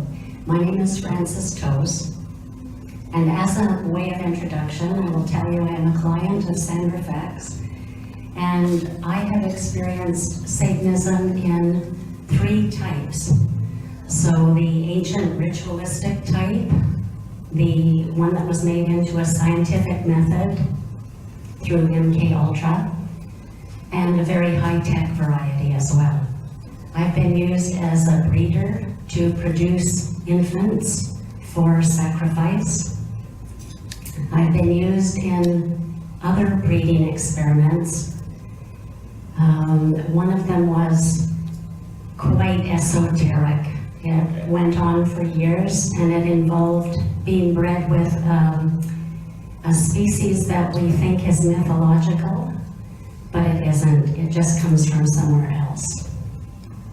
So surely people can see it's no coincidence. Centurions, the UFO community who still believes these creatures are coming from outer space, you know, they've convinced us they're coming from outer space because for generations, that's what they've been feeding us, right? Through all of the science fiction and through all of the New Agers who are channeling aliens, right? They're all coming from outer space. Oh, it's Zeta Reticuli, the Zetas and the Pleiadians and all of this. But surely you can see that this is part of the programming. They don't want our minds to come to the most logical conclusion that these are the same monsters from all of the ancient records ever left on Earth. Every single culture, every single religion, it doesn't matter your language, your ethnicity, they all record these demons, these monsters, these jinn, whatever, all these different, you know, ancient Egypt, all of the hieroglyphs and all of the records of these hybrid races, they all confirm the biblical narrative. These things aren't coming from outer space. They're coming from the underworld. It actually says in the records, the underworld. Now we call it, you know, deep underground military bases, or we call it the cloning centers, or, you know, but we're all saying the same thing. The underworld, the underground bases, the cloning centers, hell, whatever. It's all the same thing. But none of it points to them coming from outer space. That's the official narrative. That's what they've been programming our generations with through all of the books from way back, from the War of the Worlds broadcast, all of our Hollywood movies, and it's been effective. People can't fathom that these things are a part of our world. They were cast out of heaven. They were excommunicated from the higher frequency dimensions. They are here with us in this lower subset of dimensions. Revelation 12:9, the great dragon was hurled down, that ancient serpent called the devil or Satan, who leads the whole world astray. He was hurled to the earth and his angels with him. And we all know this Bible verse by now. This is Genesis 6, where it talks about the angels that were cast down saw the daughters of humans were beautiful.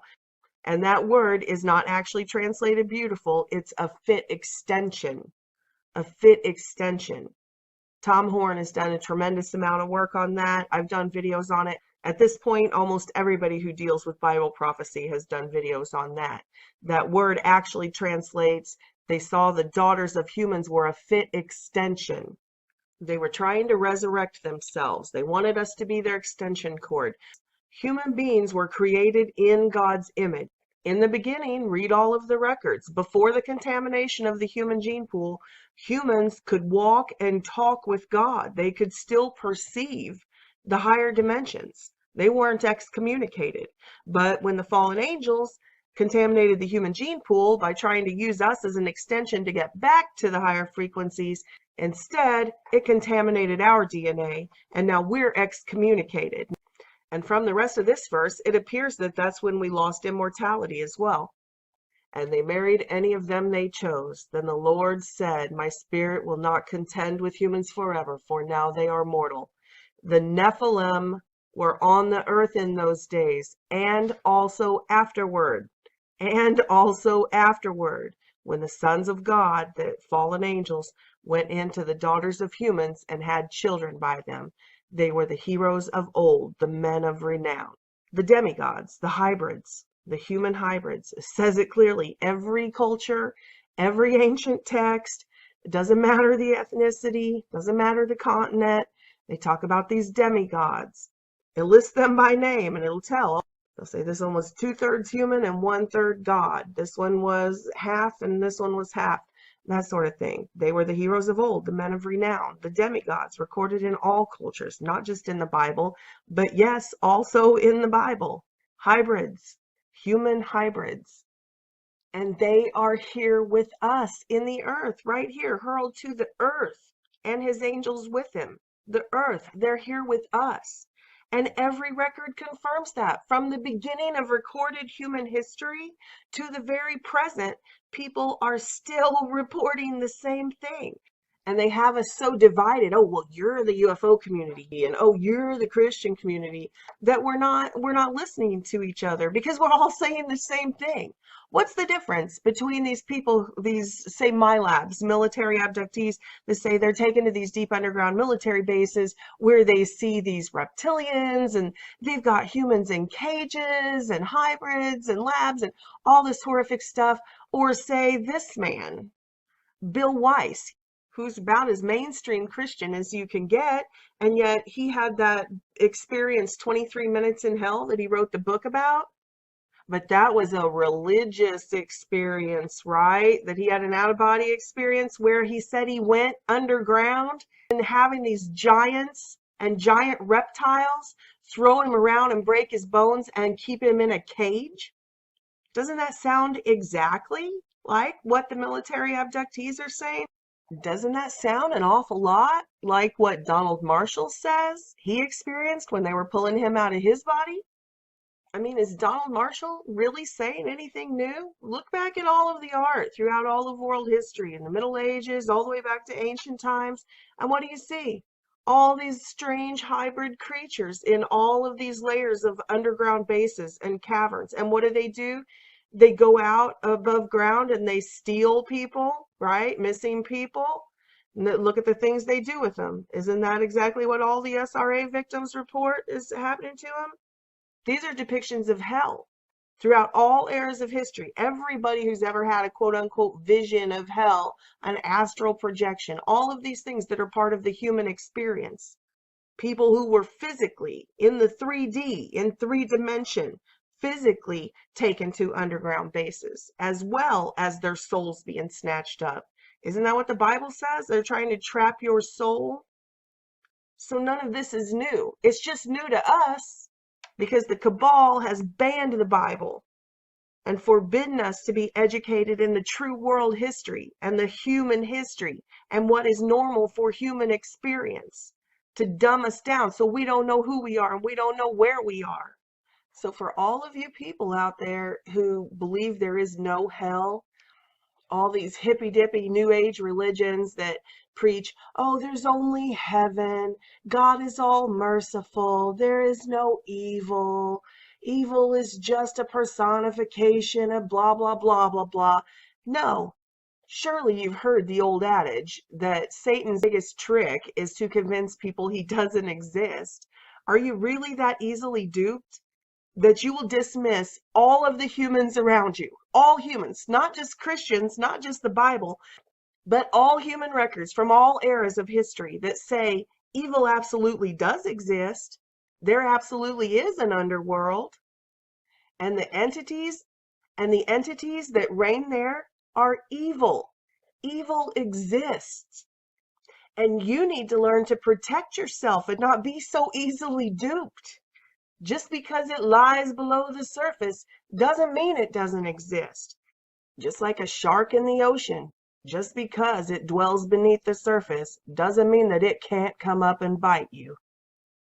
And all of these paranormal, supernatural, quote-unquote anomalies we see in the world aren't paranormal at all. They're normal. They're part of our reality. So it's time we cope with it, because we need to protect ourselves. In case you guys haven't noticed, the spiritual warfare and the evil have ramped up. Look around at the depravity in our world. This is spiritual warfare, and it's time that we wake up and stand our post, because laying down and pretending evil doesn't exist has allowed them to sweep over our world, and they have swept up the souls of our children into perversion and evil and debauchery. And they have swept up our people physically. Hundreds of thousands of people are going missing every single year.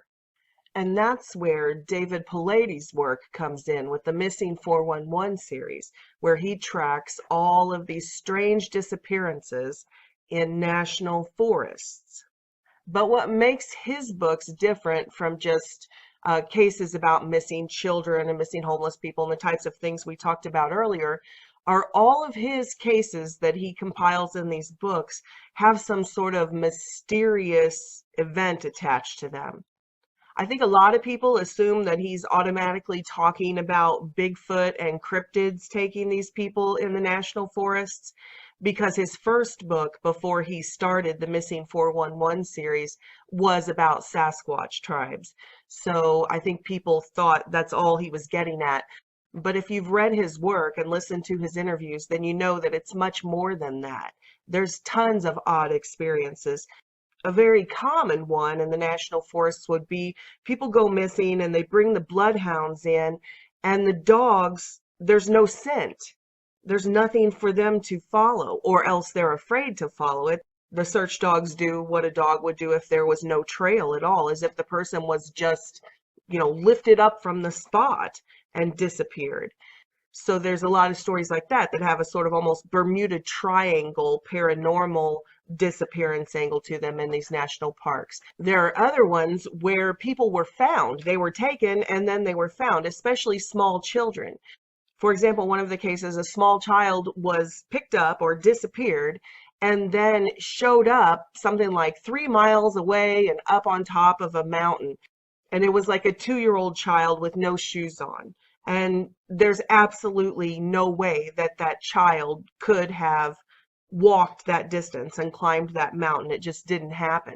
Other times, the same thing. Children left where the searchers had already searched. One time, the child was left laying on over a fallen tree trunk right in the path where the searchers had gone out every single day to search for like 7 days in a row. So those are the ones that people consider more like cryptids and Sasquatch. That's pretty common. If you listen to those types of encounters, they will take someone and then they will bring them back. Or like the Native Americans said, there are good tribes and bad tribes of Sasquatch. There were ones that they were in communication with that actually claimed to be Christian and would make sticks, make the sign of the cross. They would bundle sticks together and lay them out at the end of the woods to sort of invite the Native American tribes and let them know that we're your brothers. And then there were other tribes of Sasquatch that they said were incredibly violent and were cannibals and that type of thing, and they were always at war with them. So there's good and bad, just like humans. But anyway, the point is that that's sort of common with these cryptid encounters. You'll hear it every once in a while, again and again, that they don't even have anything to do with the abduction, but they will find a missing child that went missing, that wandered off on their own, and they will bring the child back. In fact, wasn't there just a story about that in the news just not too long ago? Yeah, here it is. Casey Hathaway. What was that? The end of January, so about 5 weeks ago, 5 or 6 weeks ago. 3-year-old boy lost in a freezing forest for 2 days, said something furry like a bear kept him warm and protected his life. A friendly bear saved his life and brought him back. So people suppose that was more likely a Sasquatch because that's so common. If the scoffers would quit watching the Kardashians for 2 seconds and actually spend some time listening to the eyewitness testimony as if they were in a court case, when there's thousands and millions to choose from, just listen. Just spend your life on something besides a beer and a ball game and find out what's going on around you. You'd see that this is not odd. It's not like one video of Patty back in the 1970s. It's the only Sasquatch ever reported. Is it real? No, it's like millions of reports recorded throughout all of history, all the way back from biblical times through the Native Americans right up to this week. So it's always happening. It never stopped because we share the earth with them. And there is evidence of a cover-up. When he filed Freedom of Information Acts to get information on these cases in several different states, he came face to face with a cover-up. Officials completely breaking the law and telling him right to his face they're not going to release the information. Officials calling him and interrogating him. What do you want this information for? And they're not allowed to ask that by law when you file a Freedom of Information Act. So that's a very important part of his work as well. He discovered not only are all these people going missing, but there are elements in the government who are actively breaking the law to cover up the evidence in these cases. So it's clear the mystery is just for us. They seem to know what's going on and they're hiding it from us.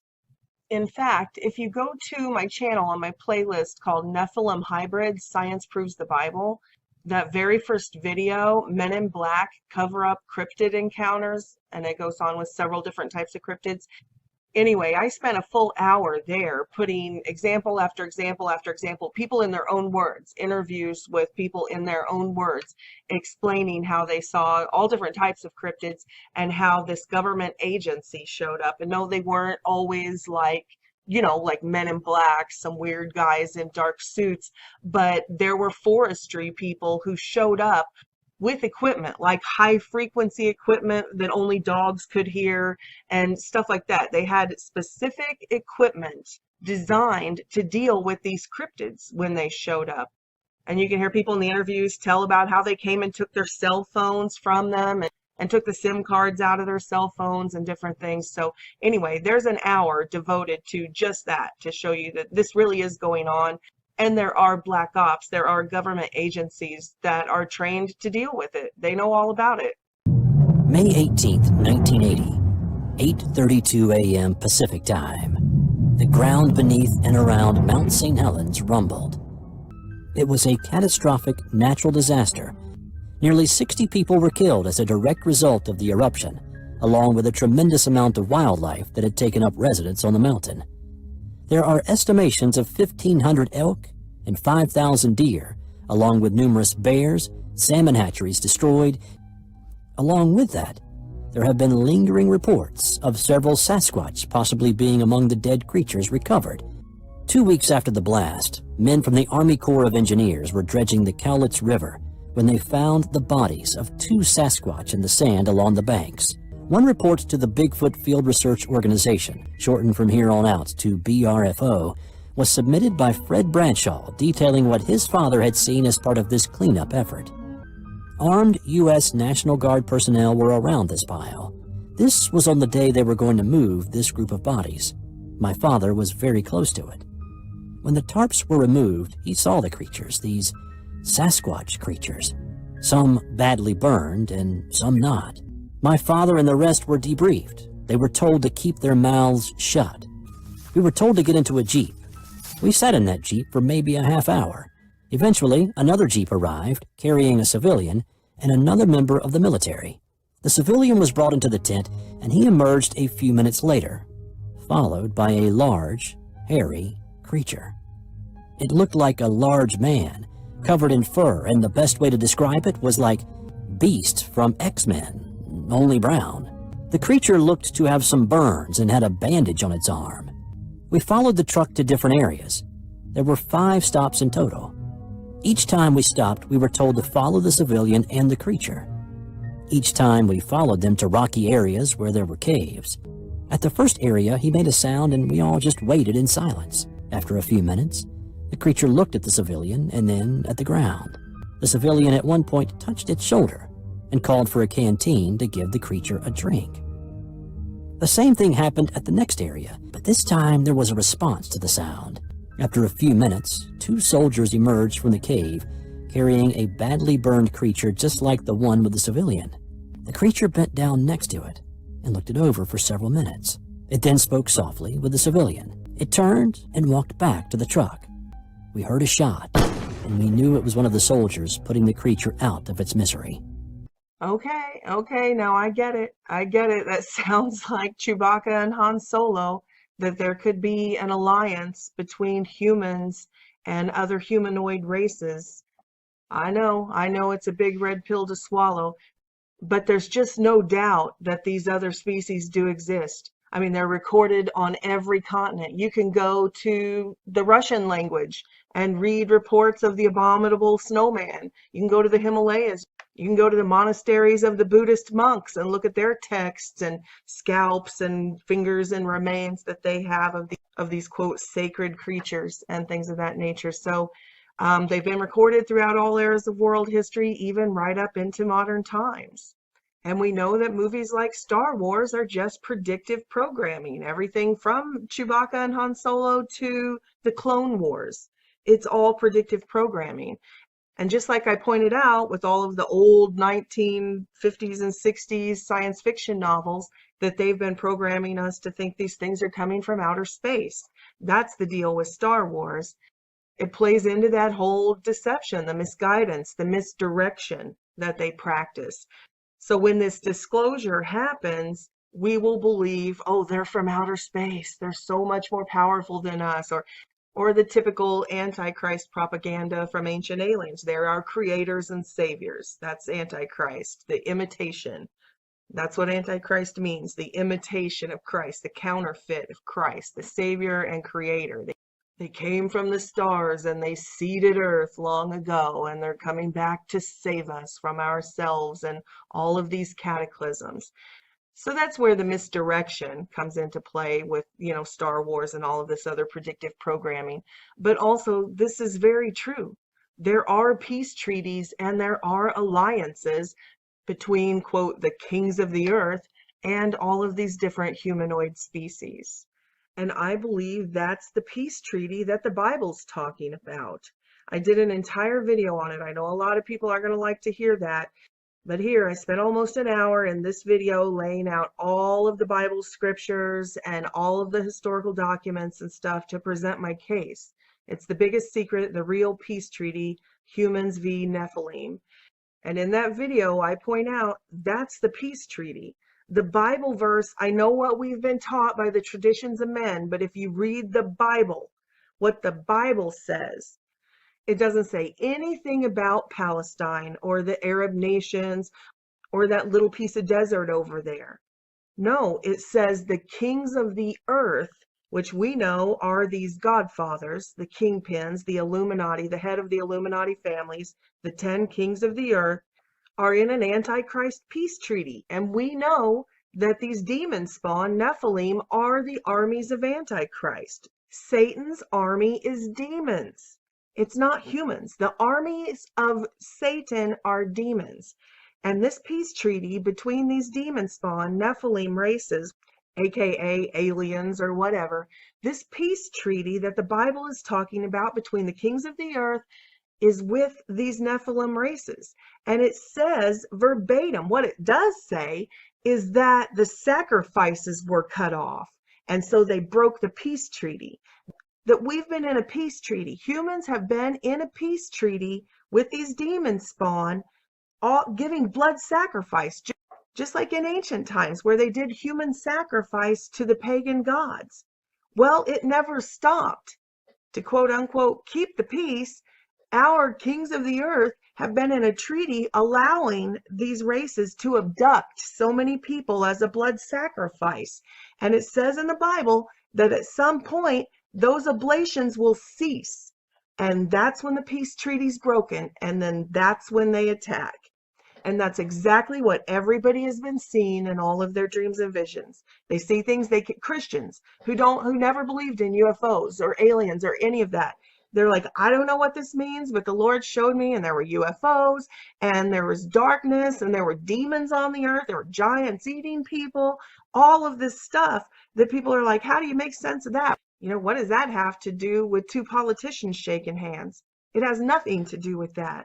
It has everything to do with what we saw going on with the pagan gods and human sacrifice throughout all of history, and what we see in this modern peace treaty, that this shadow government is in alliance, is in a treaty with these Nephilim races in these underground bases. So mainstream religion, organized religion, not talking about the holy word of God, I'm talking about man-made traditions. Mainstream organized religion has everybody so misfocused. They're all like, well, how can the Bible prophecy of stopping the blood sacrifices possibly happen? Because there aren't any sacrifices going on anymore. So we're waiting. First, they have to rebuild a temple, even though the Holy Bible says that we're the temple of the Holy Spirit. Now, we're the temple of God. It says that clearly.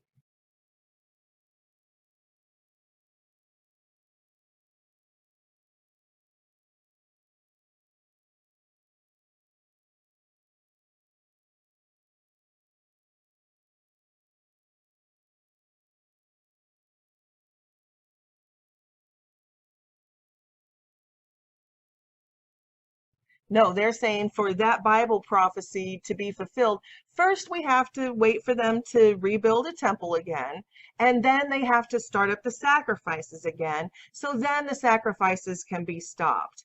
So they're thinking that this thing is way off. They're like, well, we got all this stuff to do. But no, the peace treaty has already happened. The sacrifices are already happening, but it doesn't look like this. That's not the blood sacrifices it's talking about. It looks like this, right? All of the blood sacrifices made to all of the pagan gods, human sacrifices, babies sacrificed. And doesn't that sound exactly like what all of the SRA survivors and whistleblowers, Illuminati defectors, doesn't that sound exactly like what they say is already happening?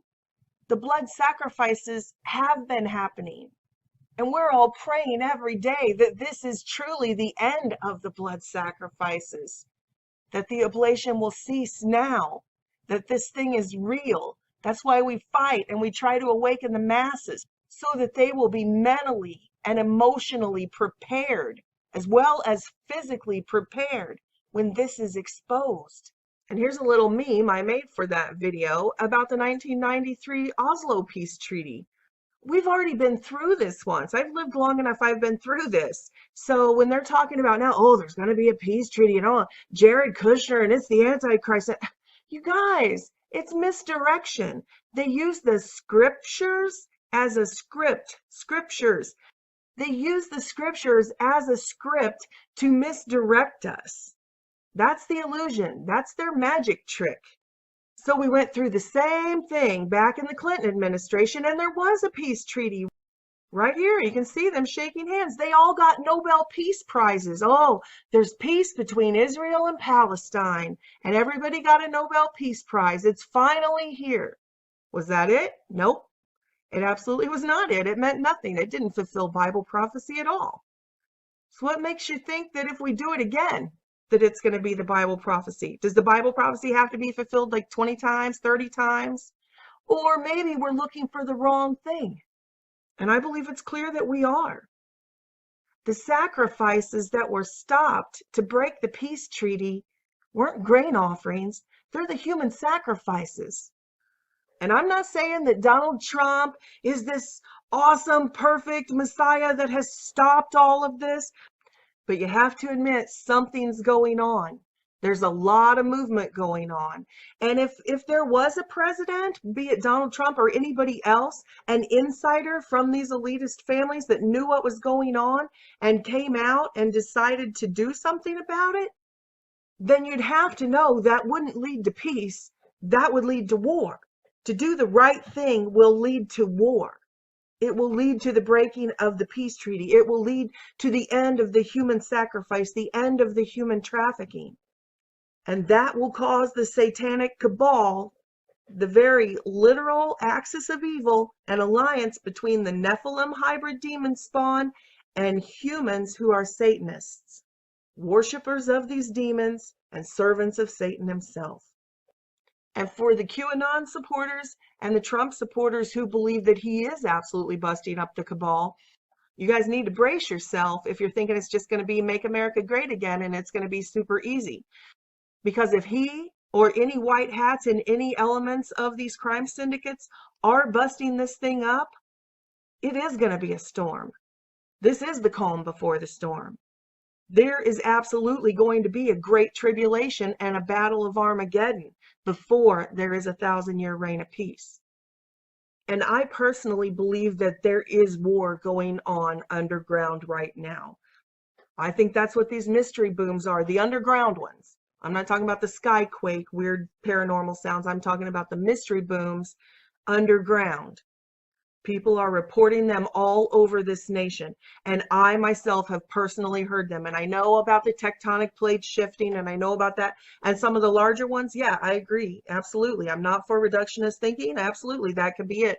But what I heard was war out on my own porch from underground. It started, I came out because my house was shaking. There were explosions so loud that it shook my home like an earthquake. So I go out on the porch And it wasn't just the big explosions. It sounded like muffled war. I could hear single shots, I could hear machine gun fire, and then every once in a while, an enormous explosion that would shake my house. It went on for hours.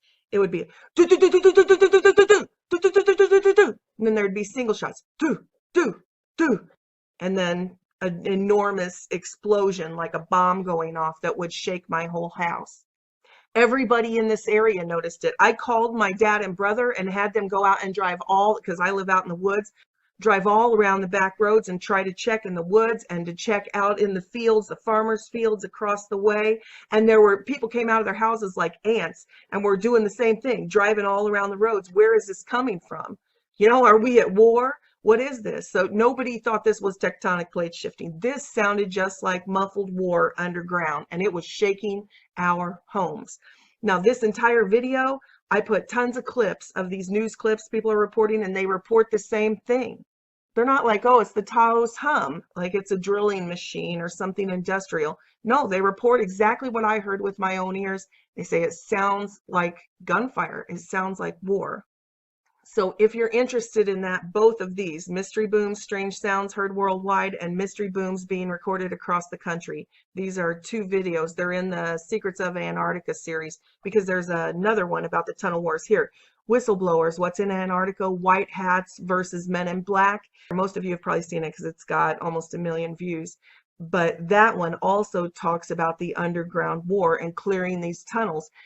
And this is nothing new. Phil Schneider said the same thing. That's how he lost his fingers and got sliced open, remember, was he said they accidentally drilled into a pre-existing cavern system and encountered these races that looked like tall grays, and they got into a battle. So you can search the Dulce Wars, anything like that, Phil Schneider, and hear his story if you haven't. I'm sure almost all of you have.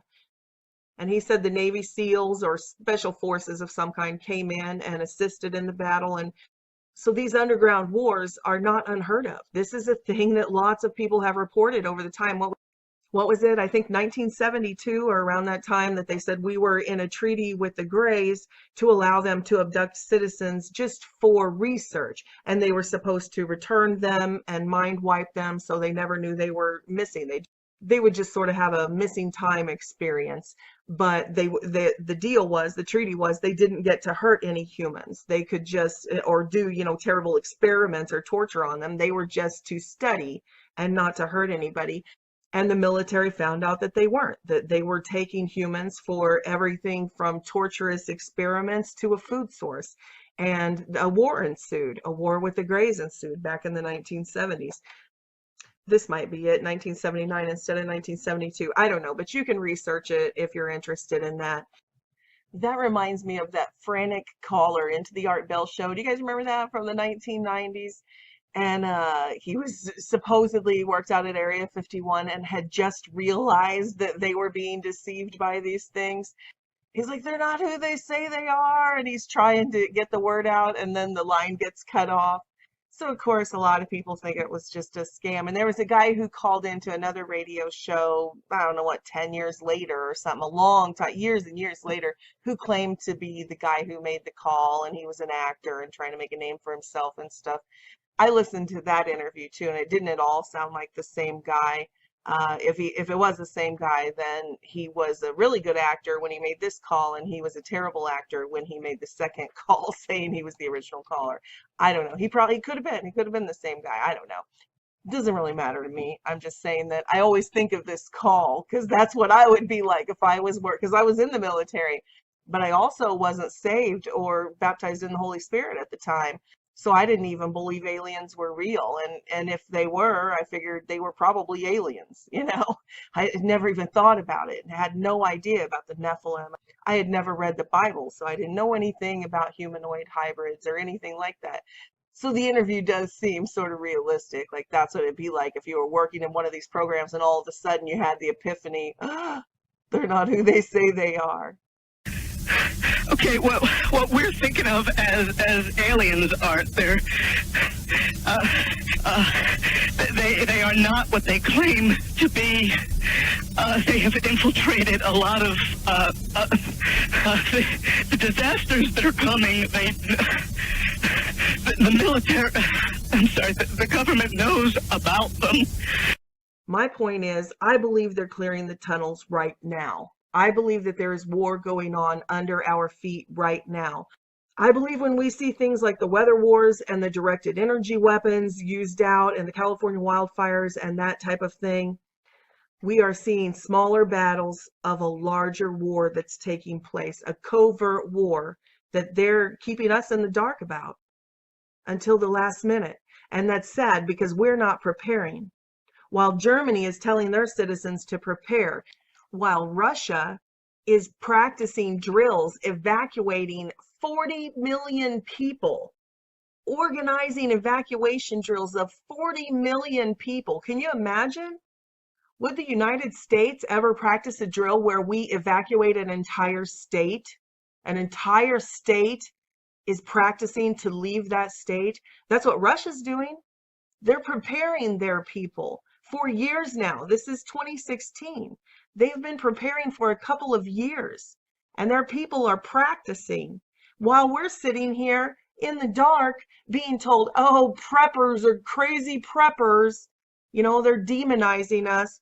They're disarming us. They're leaving us like sitting ducks while all these other countries are preparing, massively preparing for something that's coming. While at the same time, news channels all over America are reporting for the last several years, hey, we hear gunfire and giant explosions shaking our house right under our feet. And nobody knows. Nobody knows. It's a mystery. You would hear it in the house. Sometimes it shakes the house. Mysterious explosions rocking an East Independence neighborhood, and no one seems to know what's causing it. 41 Action News reporter Brian Abel has the story you will not see anywhere else. It's just like, I'm jumping. Well, there's small ones and there's big ones. Well, it feels like my whole house is just shaking. It feels like a bomb is actually going off in my backyard.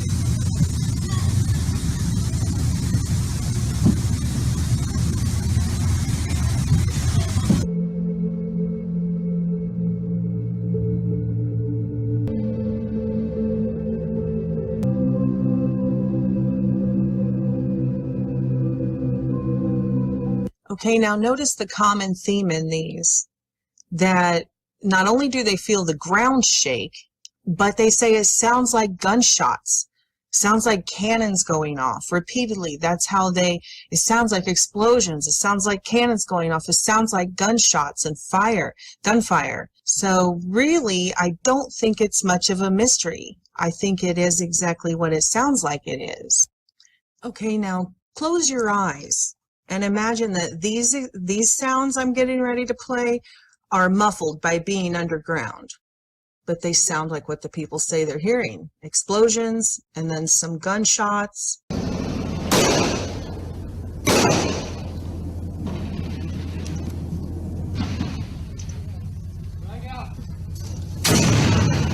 You see where I'm going with this? But some experts are just baffled about what it could be. I'm calling because we're hearing continuous, sounds like explosions. We're hearing loud explosions. My house is shaking. The horses are freaking out. Does anybody know what's going on? It sounded like thunder, but like I said, you could feel the ground shake, and it was nothing like an earthquake. You know, we felt earthquakes before, and it's nothing like that. You definitely knew it wasn't a firework going off, because I've never heard anything like it. Like, very disturbing. And David and Ann, interestingly, there have been reports of a similar boom from across the United States as far as air. It sounds like a gunshot, you know, it's explosions, gunshots, war. It sounds like war. It sounds like war under our feet, people. So it's not uncommon. This is happening everywhere else. If you can't believe it's happening here, that's craziness, because it's happening everywhere else. Look at these articles. I know, right? So I must be a crazy conspiracy theorist if I tell you the truth.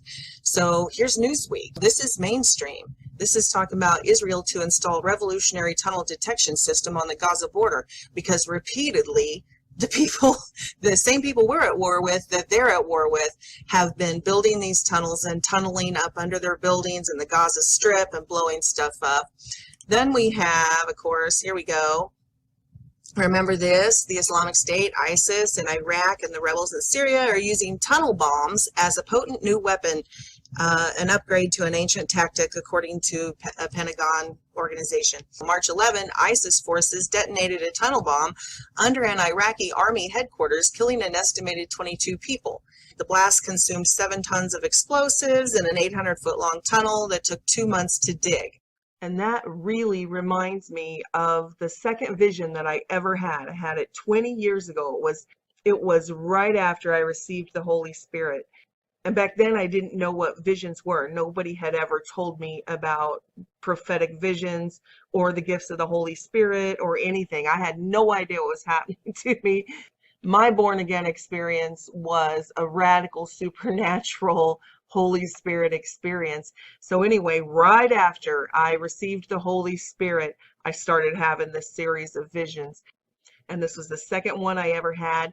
And I saw several major cities in America bombed simultaneously, or within, seconds of each other, it seemed. Like the 9/11 attacks. There was an orchestrated attack, and I saw one go up after another after another. And here, I put this video up 5 years ago about it. But anyway, that's when my awakening happened. That's when God woke me up and said, hey, everything is not as it seems. This is coming. Get up and stand your post. And if you've seen these, you'll notice that I talk about the strange thing. They were so huge that it was like a nuclear explosion. I mean, what I saw was mushroom clouds rising over the horizon, enormous. But I didn't see any bombs or missiles or anything. So after seeing what's going on over in the Middle East and the Syrian war and Israel and all of this, yeah, it makes me wonder if these bombs haven't been planted under major cities. So don't get me wrong. I'm not saying that every underground battle is like a Phil Schneider type battle with these alien forces, these Nephilim hybrids or anything. Obviously, the most of it is against these crime syndicates, against the deep state and the drug runners and all of that type of thing. Remember this bust? It was just a few months ago. This drug smuggling tunnel that was found running all the way from Mexico into the kitchen of a Kentucky Fried Chicken in Arizona. What was that? Yeah, see, August of 2018.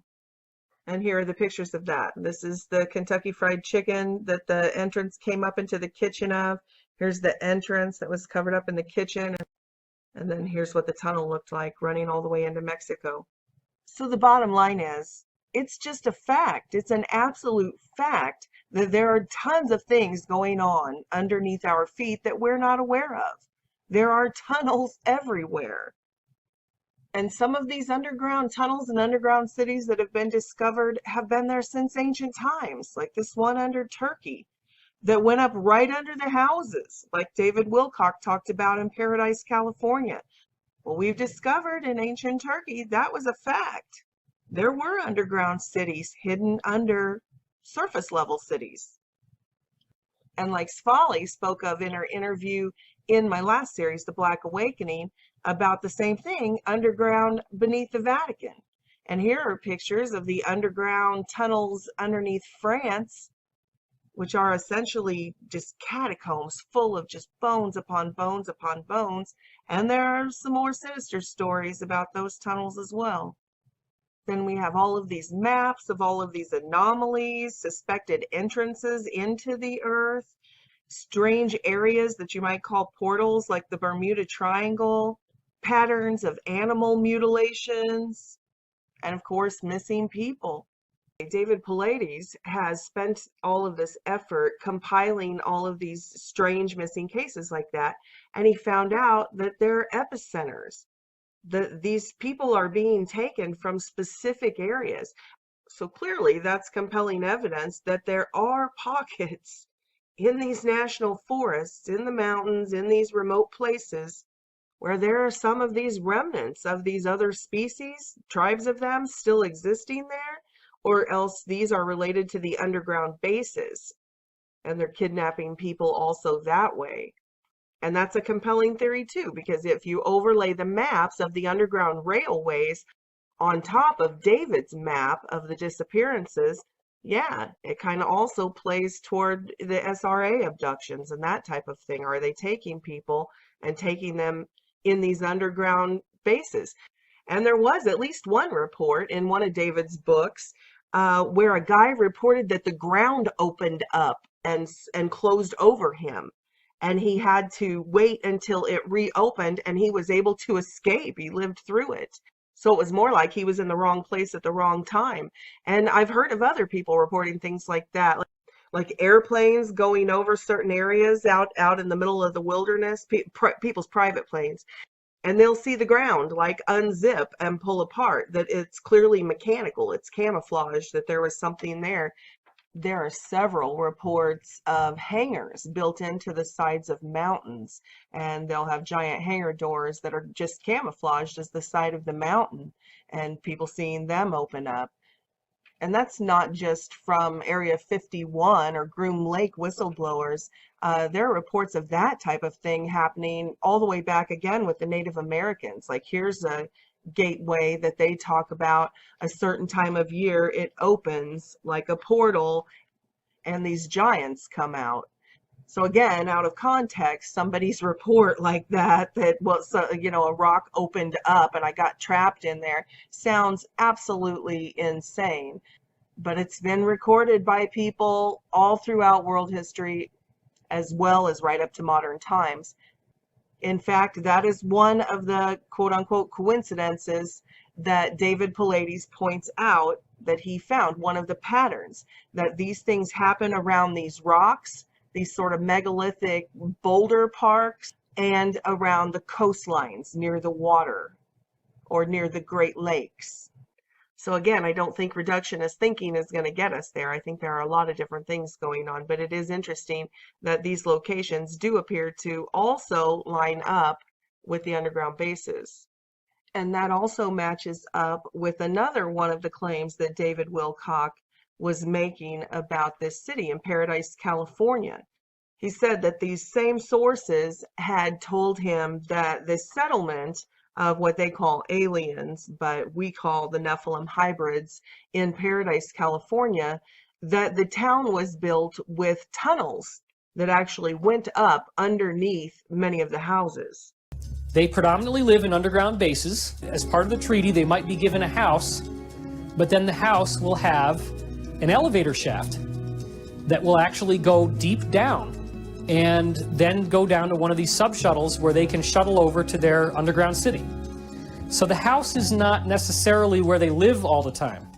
So that could also explain the big mystery of where are the 50,000 people the unaccounted for that haven't shown up as refugees anywhere else. I mean, maybe that's the answer that a plaintruth.info hasn't considered.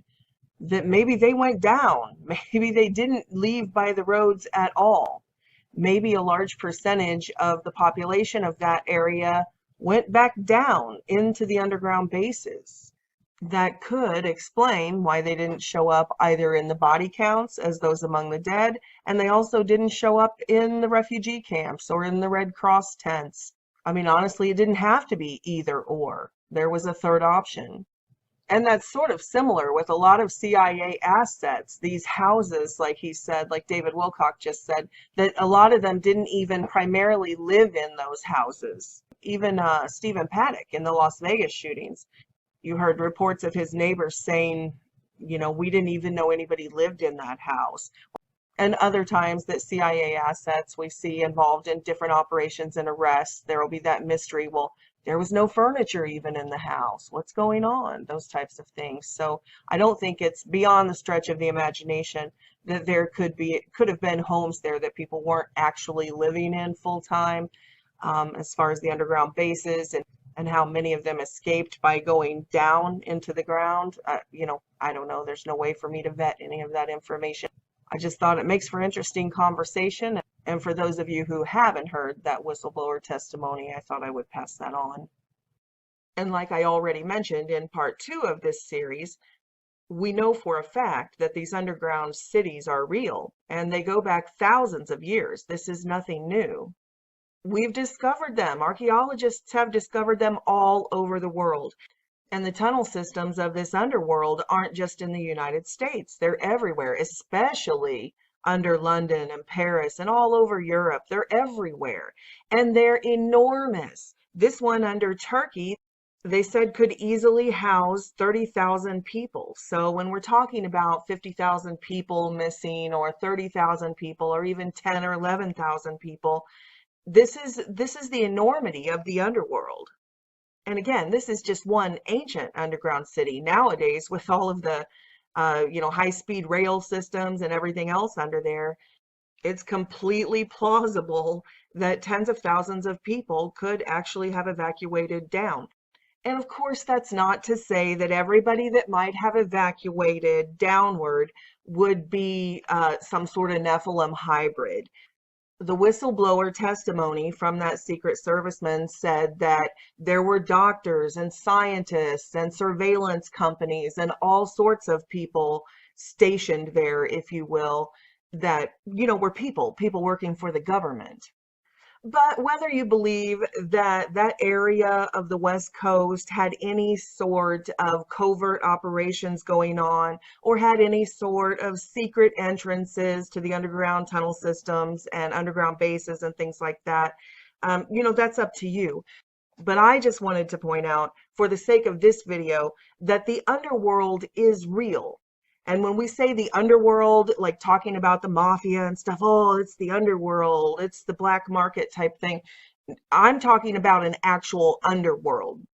All of the ancient texts and the pagan religions talk openly about it. We have found it. Archaeologists have found it. We even see these types of things in the Grand Canyon that, no, of course, was not cut by some stream over 1 billion years. It was from the last Earth cataclysm. That's from an earthquake. It split open. And when it did, it revealed these holes in the side of the Grand Canyon. And that's from that underworld, from the underground cavernous ancient cities.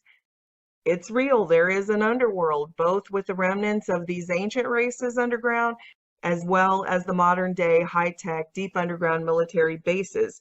And in fact, at this point in world history, several of these hybrid species and what we call humans, Homo sapiens, are actually working together. They're in treaty working together. So this is where Agenda 21 comes in, or the sustainable living communities that they're doing, because they want to herd us all together like livestock into pens. And you can see they don't want us anywhere.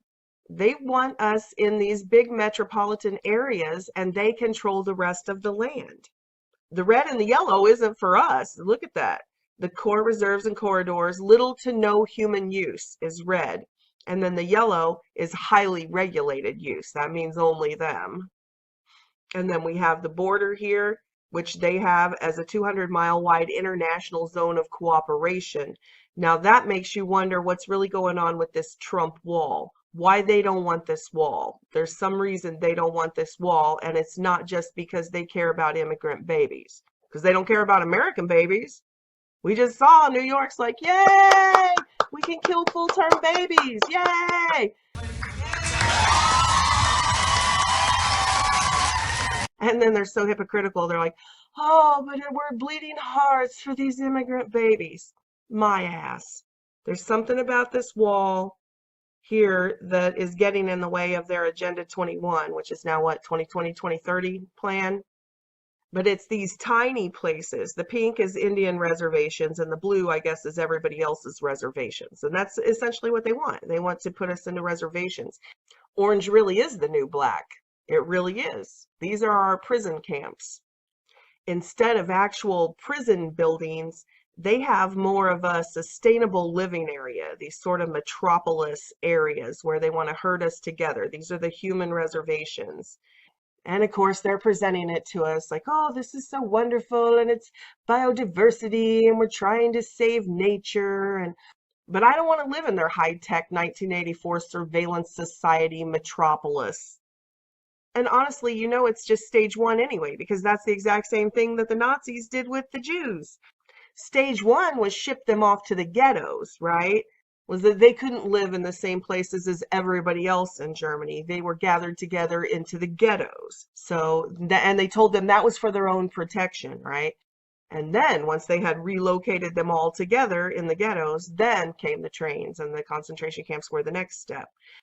And as always with the predictive programming, it's essentially what they showed us with the districts in the Hunger Games trilogy, where they had the main city, the capital, where all of the elitists were allowed to dwell, where they all dressed like drag queens and they were all perverse and sadistic and loved to watch the common people killed and just tortured and stuff, while all of the common people were essentially treated as slave labor in these districts.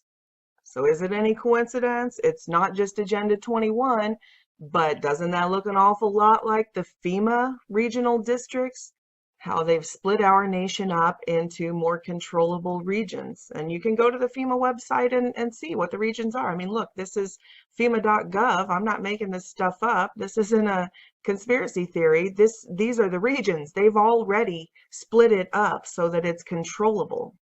So it's not just predictive programming. If you pay attention to what's actually going on around us, what the government is actually setting up all around us, you'll see that there's some eerie similarities.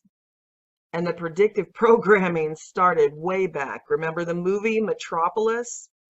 Of course, by Fritz Lang out of Germany. They were very open about it even back then with the upside down pentagram.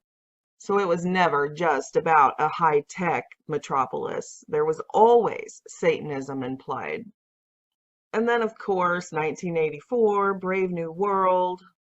And you can just keep going through the decades from the foundations of Hollywood and see how every generation, every decade, they just keep programming us. So then in the 1970s, of course, we had Soylent Green, which you guys know, you people who are already in the deep end of the pool, you guys know that this isn't far-fetched. Soylent Green is not at all far-fetched. And if you think it's bad now, can you only imagine when they round everybody up into the metropolis, into the mega regions? And then as they started to disclose all of these hidden technologies, these black operations and stuff towards the end of the 1990s, then we got Matrix, which programs us into the next step, the concept of artificial intelligence and when machines could actually overtake the human race.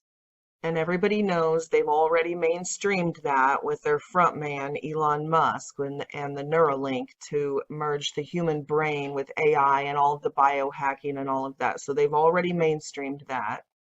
And this will lead to the mark of the beast technology that we're talking about, that the Bible says once you take it, you're done. There is no going back from that point, just because you won't have your own will anymore at that point. It's like a technological possession. You have given yourself over to be possessed by this other entity. So be aware, it doesn't stop at the mega cities. They want the hive mind. They want total control. They don't just want sort of control, like social engineering control. No, they want literal control of your bodies. Demon possession, invasion of the body snatchers here. In these mega regions, there isn't going to be any currency like we have now. Paper is worth nothing. They want it all digital. You know, they've already transitioned us. All of us are already on digital. They're just going to take it to the next level with the biohacks and the implantable technologies right here. And he causeth all, both small and great, rich and poor, free and bond. Bond, that means the slaves, to receive a mark in their right hand or in their foreheads, and that no man might buy or sell save that he had the mark or the name of the beast or the number of his name. So please don't be deceived. It doesn't matter how many gamers you see on YouTube or Dan TDM showing you how cool the virtual reality glasses are.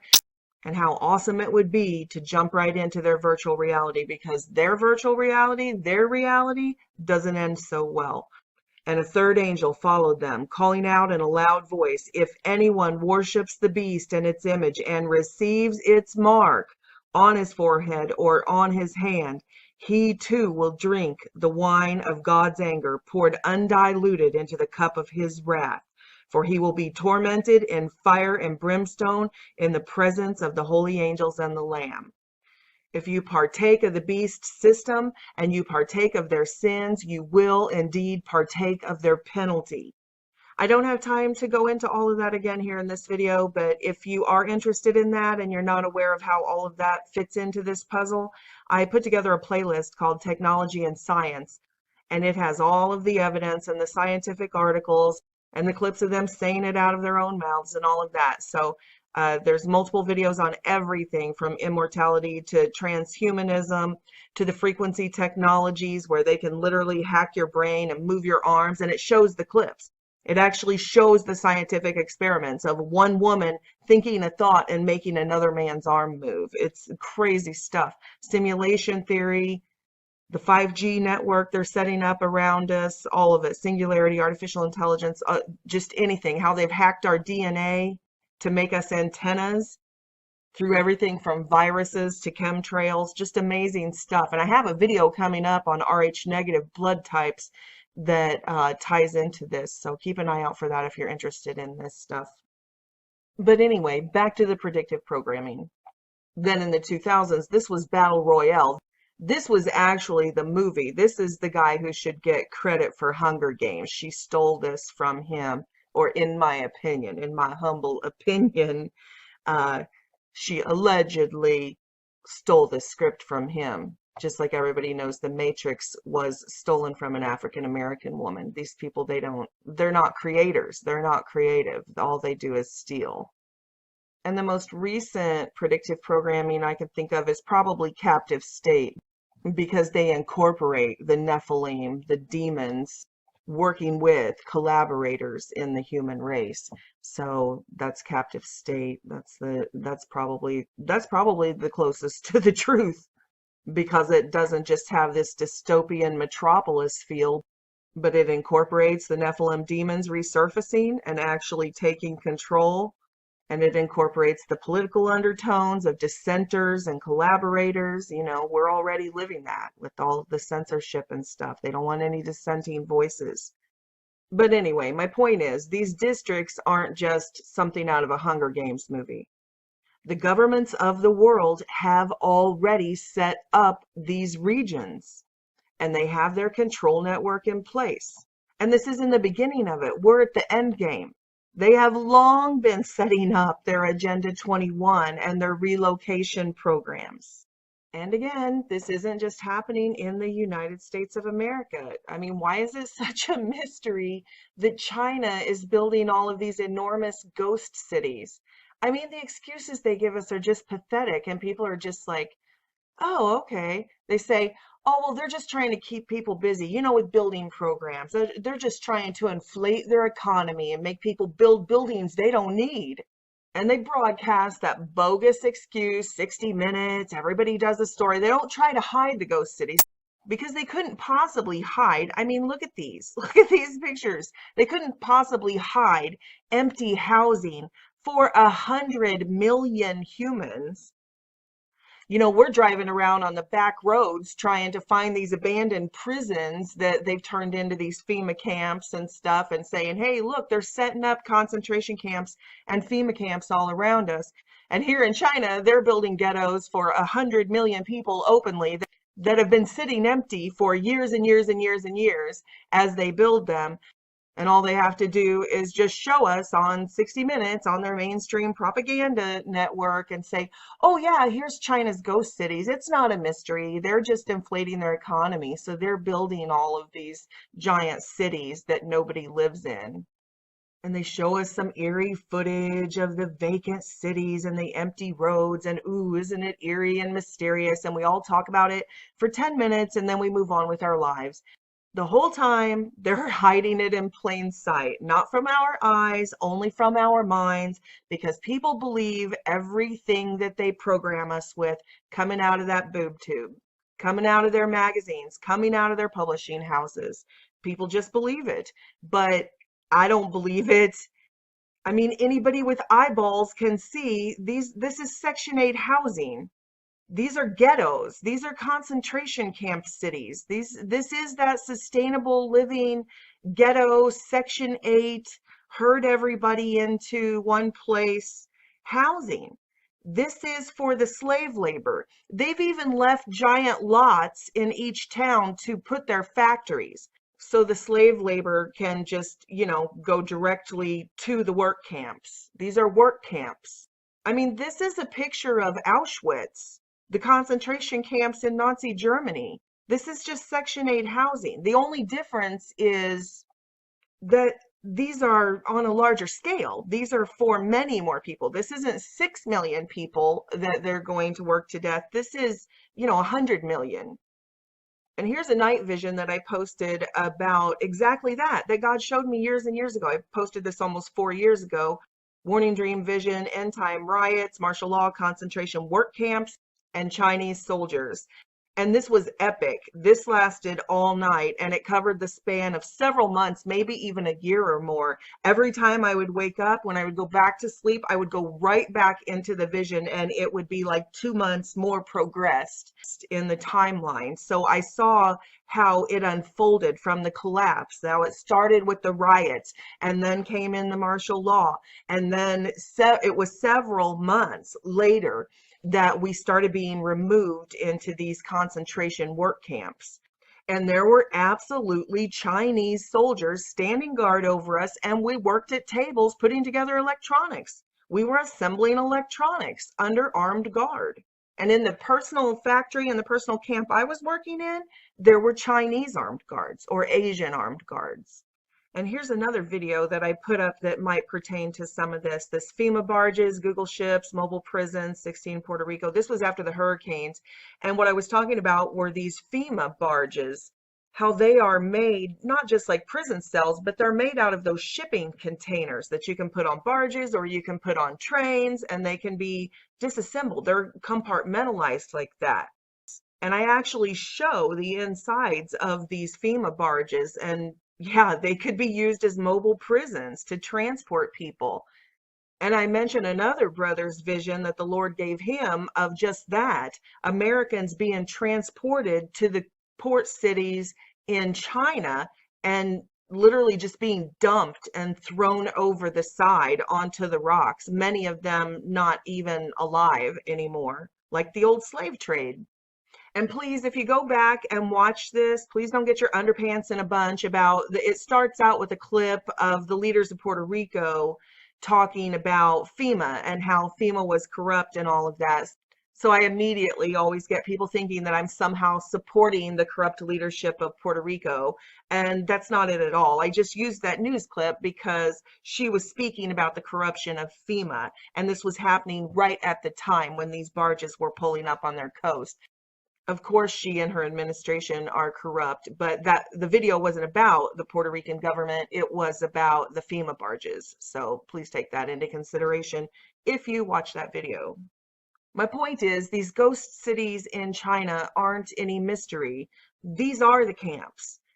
Camps that are much bigger than what we saw in Auschwitz and the Nazi internment camps.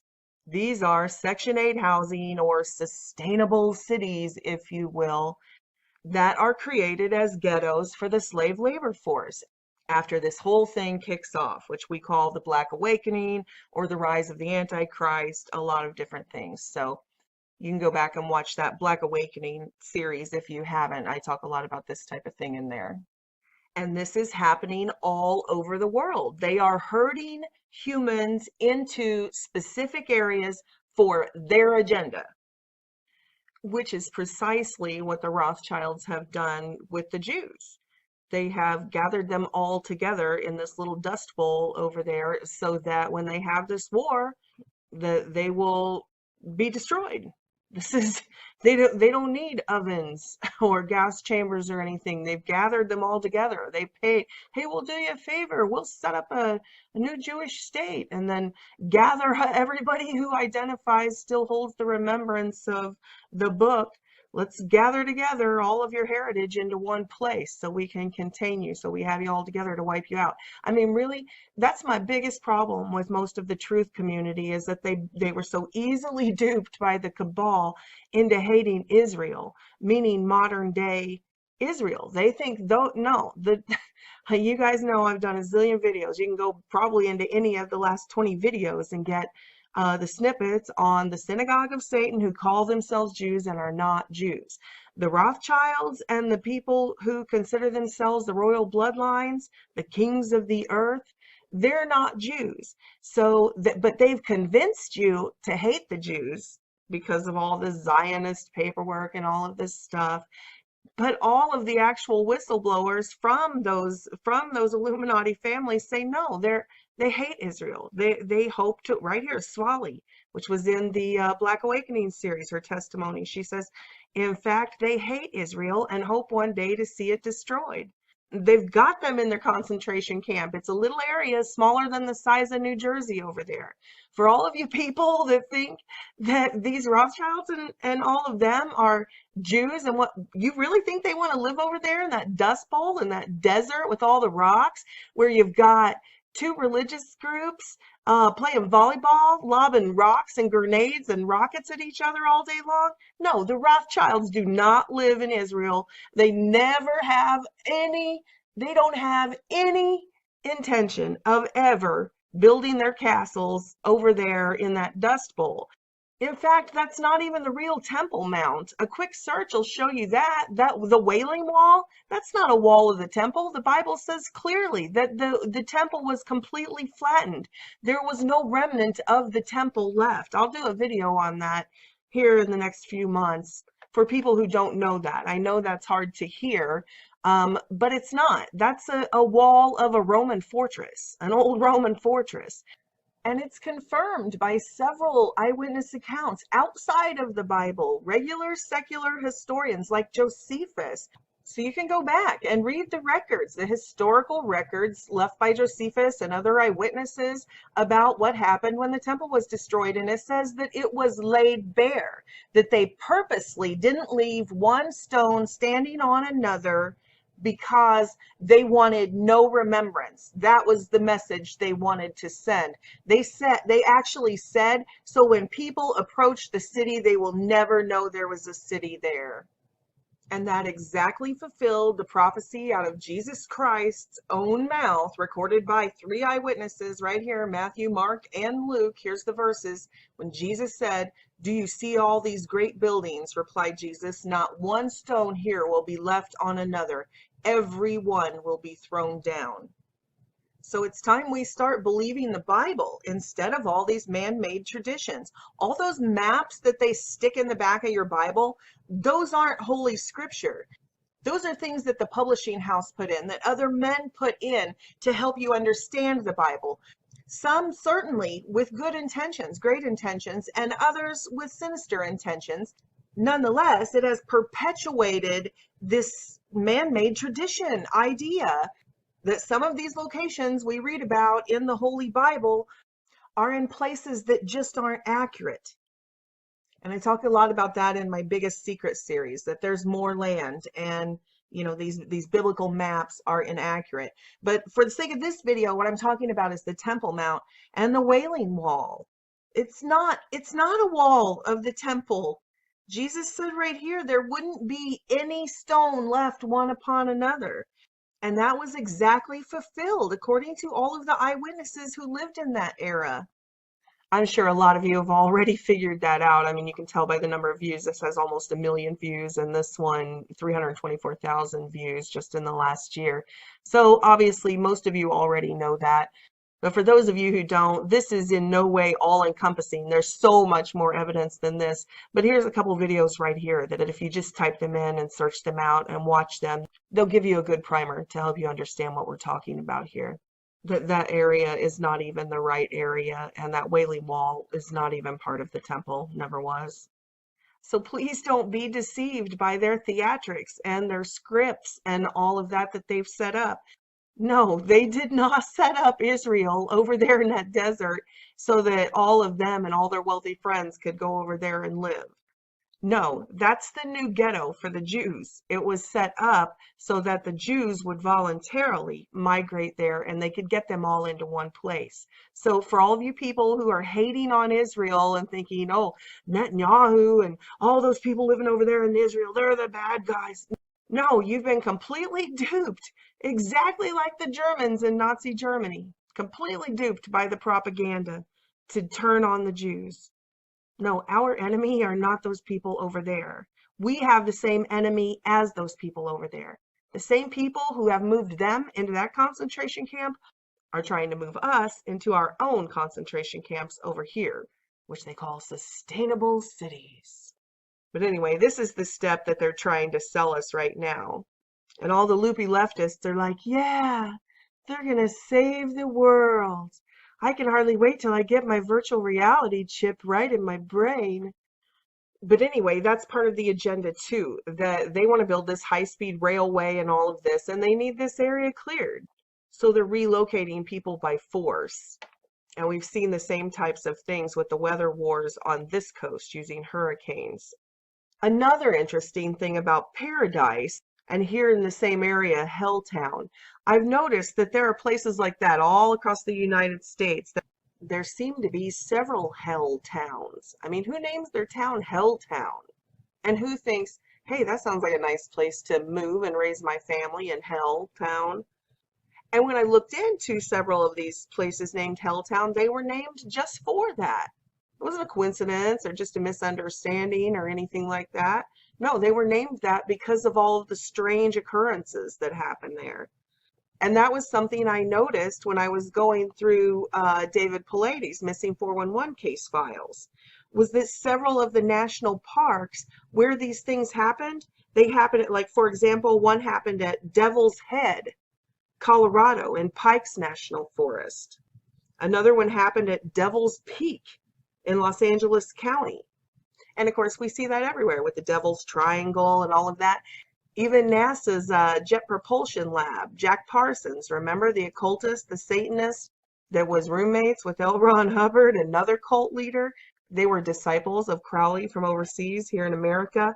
Well, remember they went and did that ritual at that place called, what was it called? Devil's Head Gateway. Well, I'll go more into that in just a minute because I want to show you some more connections to that.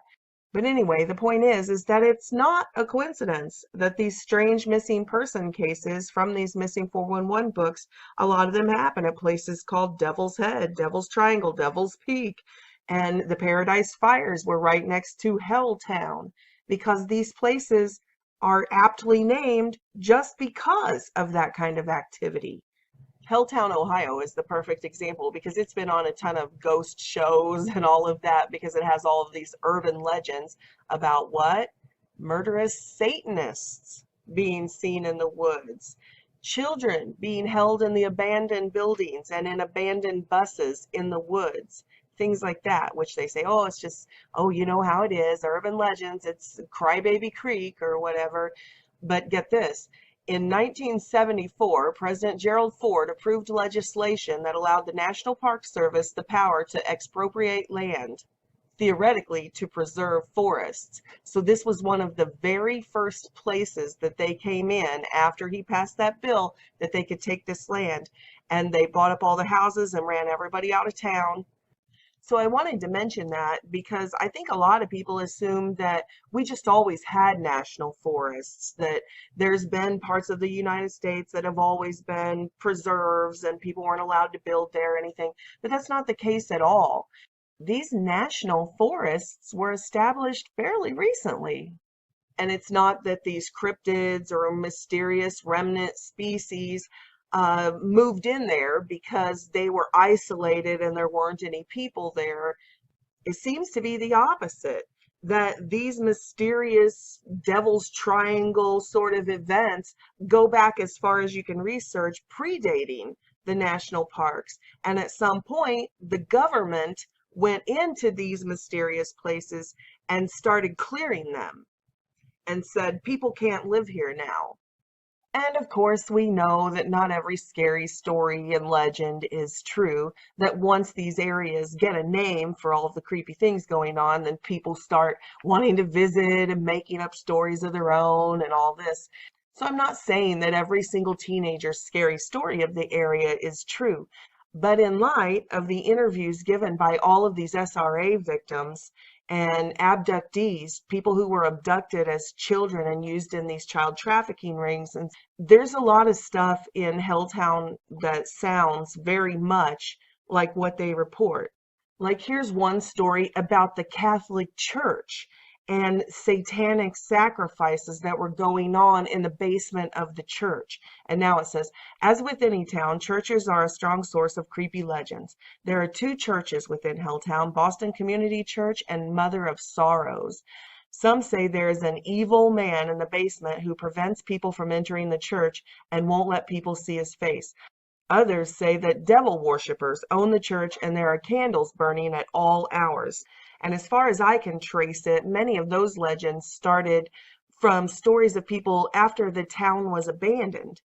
And people reported when they went through there that they would see somebody in the basement burning candles, and they would see children's faces peeking out of the window. And this man in the basement that several people saw, when he saw people, he would always duck away behind the window, that he didn't want anybody to see his face. And then they covered the windows, and it was, there were lots of reports like that, which not only lines up with all the stories about things going on underneath these Catholic churches and stuff, but it also lines up with the actual court testimony given by these trafficked children in Omaha, Nebraska during the Franklin cover-up. Those children testified in court that they would abduct children, namely Johnny Gosh was one, say in Iowa, and then they would traffic them across several states. And as they did that, there was a network of abandoned barns and abandoned buildings where they would keep the children. So I'm not saying I can prove 100% that this Helltown legend is true, but it wouldn't be beyond the stretch of imagination to think that maybe some of these tales are based on things people actually saw out there. It was also nicknamed Mutant Town because they said they saw all of these hybrid creatures in the woods, humanoid, deformed creatures. So what do they say? They say, oh, no, that's a play on words. It used to be Mutane Town because the legend was there was a chemical spill that caused people to, be deformed. No, that's not what people report. They report seeing deformed humanoid hybrids in that woods. That's why it was called Mutant Town and Helltown and all of that. And then the government came in and bought it up. In fact, sometimes it takes a tremendous amount of research, and you have to go all the way back in world history to ancient times to find out which came first, the chicken or the egg. Because a lot of these places, like the Devil's Gate Dam out in California, people are saying, oh, well, that comes from Jack Parsons. Jack Parsons, the Satanist who worked for NASA, JPL, the Jet Propulsion Laboratory. He was an open Satanist and a member of the OTO, and he ran a cult out in California. You can even get on YouTube and search up him chanting. He would do these incantations when they would do the rocket propulsion tests. And they have it all on tape from the recorded tests. And he sits there and he summons Satan and summons all these demons for help and stuff. But anyway, L. Ron Hubbard, right here, pictured with him, was one of his roommates. So again, all this stuff is always connected. Here's NASA, Jack Parsons, and L. Ron Hubbard, who founded the cult of Scientology. But the story goes, the official narrative goes, that Jack Parsons just put an ad out in the paper asking for roommates. And he opened his house up and invited a whole bunch of eccentric people to come and live with him. And they had these giant orgies and did all this sex magic and all of that. It's all a matter of public record. Everybody knows about it.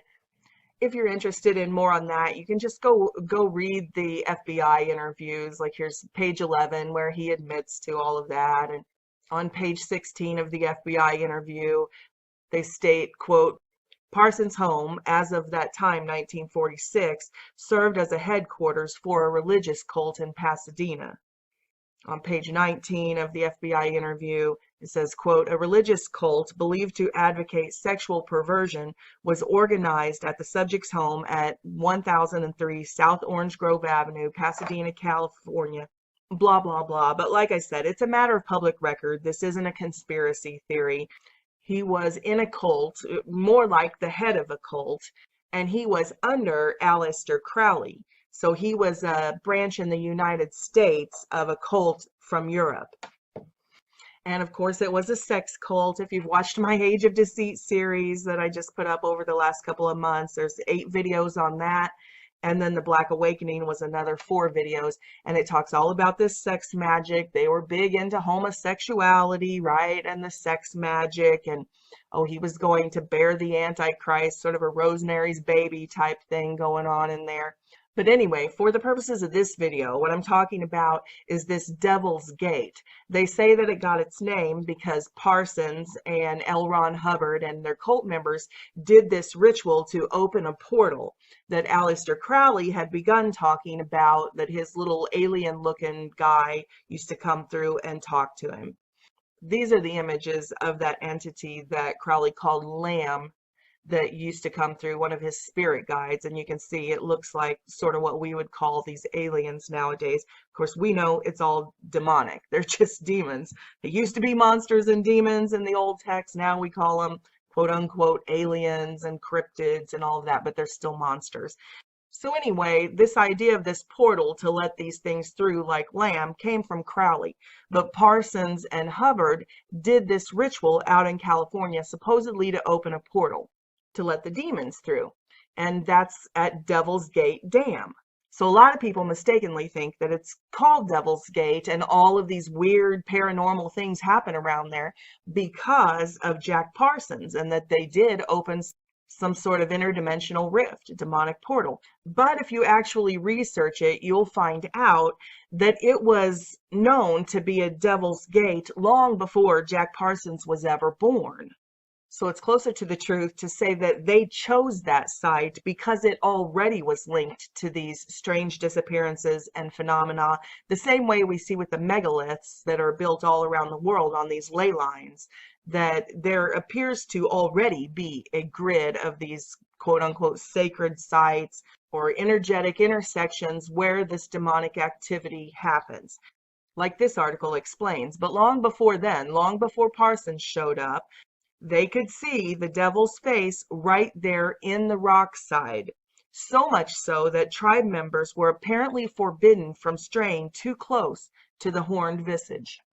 And you can see here on old postcards, I mean, look at the era of the cars. And now this has been washed off, and they've used excavating equipment to change the face, the rock face. But there was a horned, you can see the horns, the ears, the face. So back then, a century ago, and going all the way back, people could obviously see that this was a devil's face. This was some sort of demonic face in the rock side. And if you don't know about that, you definitely need to go back and research that. Here, the video I did, the biggest secret hidden in plain sight, the rocks were alive. That's a must see. If you don't understand that these faces and these entities that we see as mountains and all over our landscape, you can see these giants, they're everywhere. That you really need to go back and watch that video if you're not aware of that. Because if you can't come to terms with some of that very basic foundational knowledge about where you are, I mean, you just simply, you don't know where you are. You really do not yet know what world you're living in, because there's a lot more than just petrified dinosaur bones from the first Earth Age. What we now just call rock and just assume it's just always been rock is the end result of petrification, mineralization. It's a process, petrification. It turns organic things into rock. Literally, petrification is real. This is science. So it's not just the devil's face out there in California at the dam. We see these all over. They're usually even called the sleeping giant or the sleeping goddess or whatever on all these different continents. And there's been a lot of erosion, but you can still see. So the records left by all of our ancestors from the first Earth Age are true. They're true. We consider them mythology because we're so self-absorbed that we subjugate all of world history to right now, what's going on in modern times. But if you can pry your mind open a little bit, you'll be able to just look around you and see. Also, the mineral kingdom is an actual kingdom. There's the celestial kingdom, that's what we call the heavenly frequency dimensions. Then we have the animal kingdom, which is lower. Then we have the plant kingdom. Then we have the mineral kingdom, which is the lowest frequency. In fact, some people consider it flatlined. They consider it dead, but it's the ground. So that's what we're talking about when we're talking about the underworld. There's not just all of this physical activity going on beneath the ground, inside what we call the ground, that can be perceived in our 3 dimensions with humans working with these Nephilim hybrids and all of that stuff. In that idea of hell, like a cavernous inside the ground underworld, but there's actually a lower dimension that can only be perceived if your brainwaves change, if you go into an altered state of consciousness, which is what happens, you know, whether it's astral projection or like I showed earlier with the out-of-body experiences. I had an out-of-body hell experience back when I was 17 years old. It's on my channel. So these things are very real, and you can, if God allows you, gives you a vision or whatever, allows you to perceive in that altered state of consciousness, there's other things going on in the underworld as well, meaning the underworld being that frequency range, being that dimension. And it's all layered one on top of the other. We share space. It's not like out there somewhere in a bubble detached from us. It's layered one on top of the other, like a rainbow, you know, like a prism.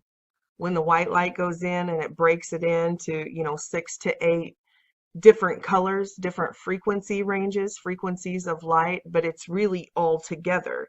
It's really all one thing. It's not like, oh, the red dimension, the hell dimension, or the infrared dimensions are out here in a bubble, like Michio Kaku talks about. It's a different universe. No, it's not. It's all a universe, one word.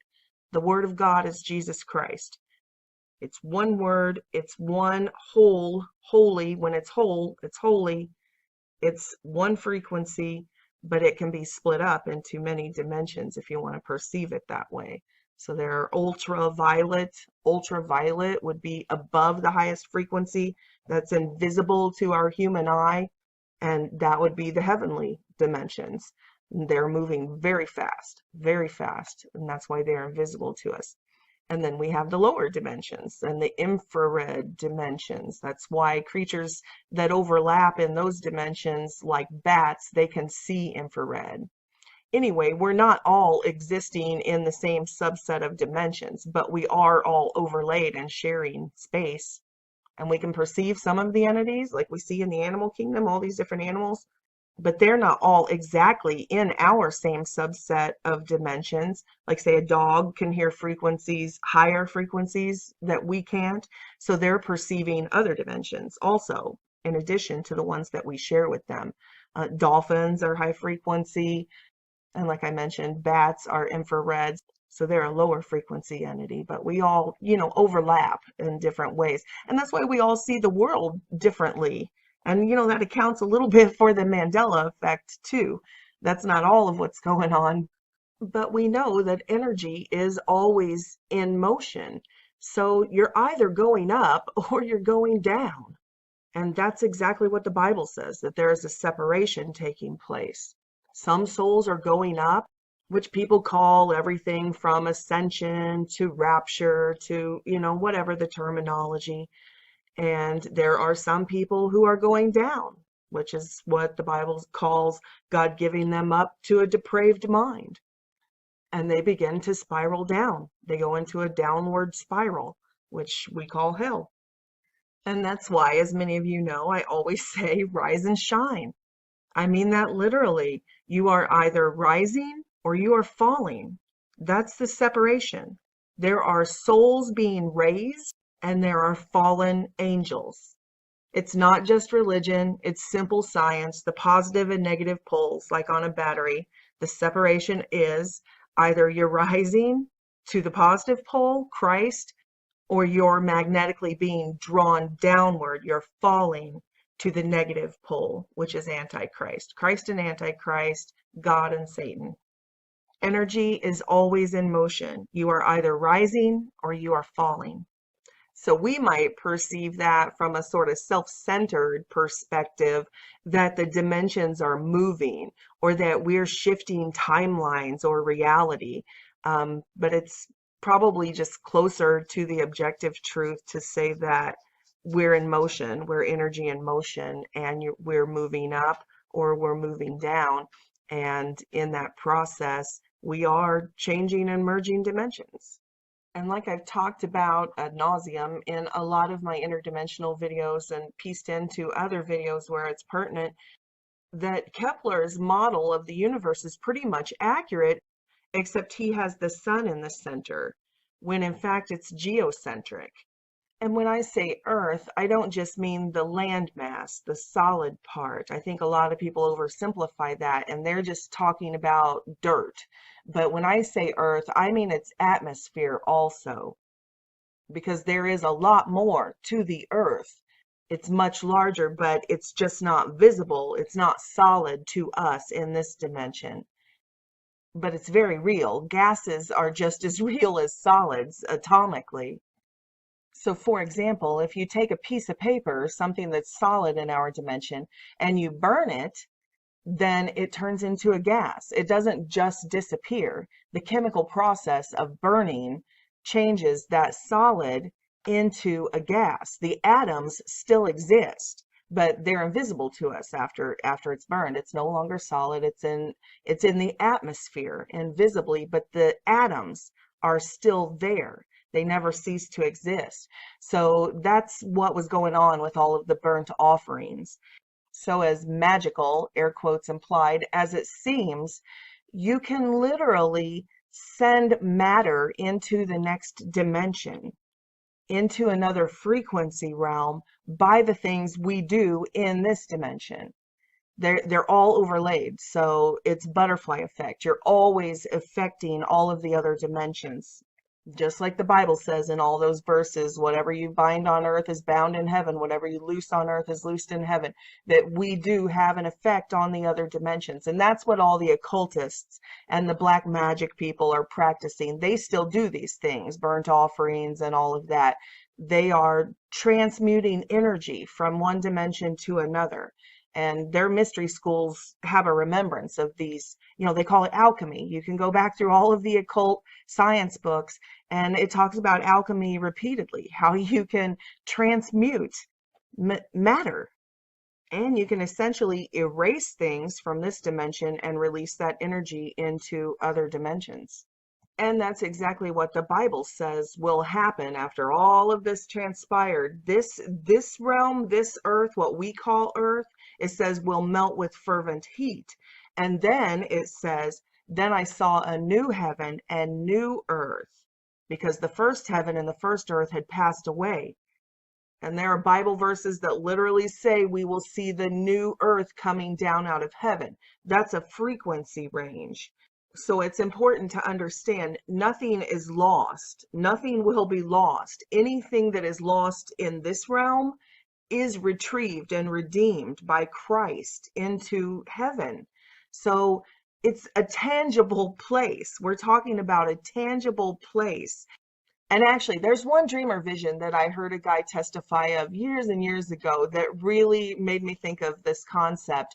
He said it was a tribulation dream, and a nuclear bomb had gone off in a major city close to where he lived. And he was on the outskirts of the city, so he tried to outrun it. And he talks about this wall of fire coming at him. And as it swept over him, he said he didn't feel a thing because he was obviously instantly incinerated. But he described from his perception was when the wall of fire came over him, everything behind the wall of fire was beautiful and green and gorgeous. So he had obviously changed frequencies. He had obviously died in this event and was instantly in the other frequency dimension. So it was still Earth, but it was the new Earth. The things that had been burned up were transmuted. They were in the next dimension. They weren't gone.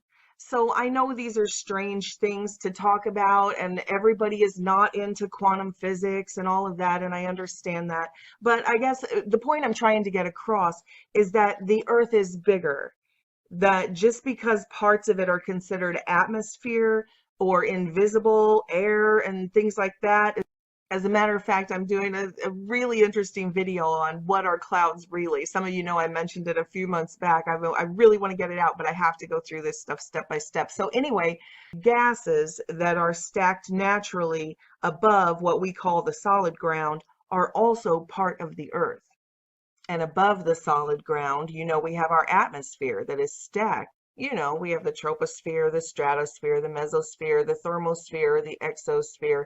So it continues going outward. It's infinitely large, and it is self-organized by density and buoyancy. The atomic weight, the electromagnetism, all of that causes the layers of the atmosphere to self-organize. I mean, it's not rocket science, pun intended, because it's not gravity. There's no such thing as gravity.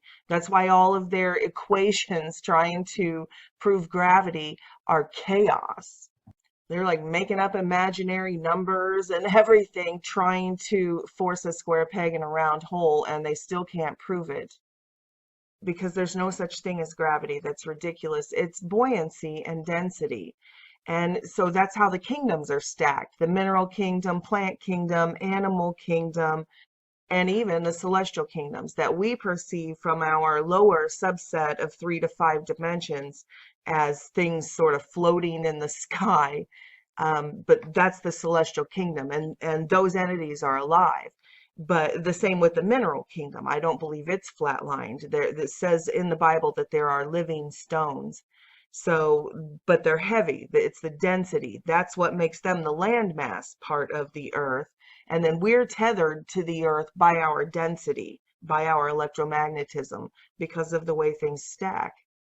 And this is just physically. I'm just speaking about the physical representation, the manifestation that we perceive physically. But it also corresponds precisely with frequency. The higher frequencies really are up. They are lighter. That's why we have these interchangeable words like light. Light means light like a feather. It floats, it's light. But it means light, like the white light of God. The Most High will scientifically be the Most High. It's real. And the lowlifes really will descend into the bowels of hell. It's a fact. This is scientific.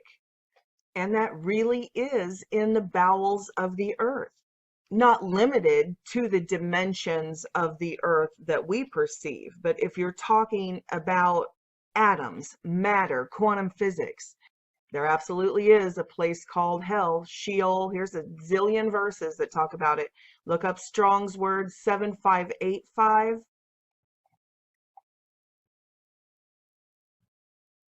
Or Strong's Word 1067.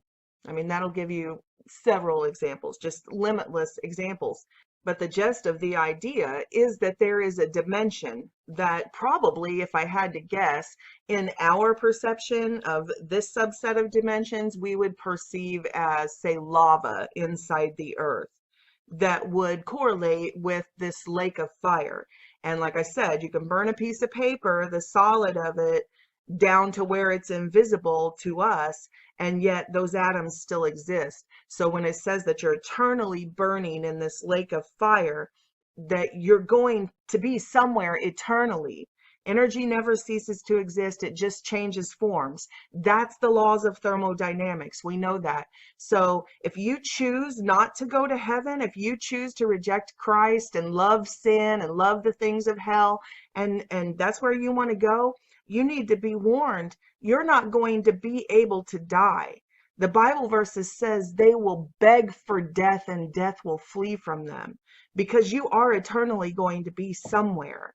And personally, it's beyond my imagination why anybody would take any chance biologically, scientifically, religiously in ending up having their soul, their energy end up in a place that spirals down to the point of eternal fire, being consumed by fire eternally and yet never perishing.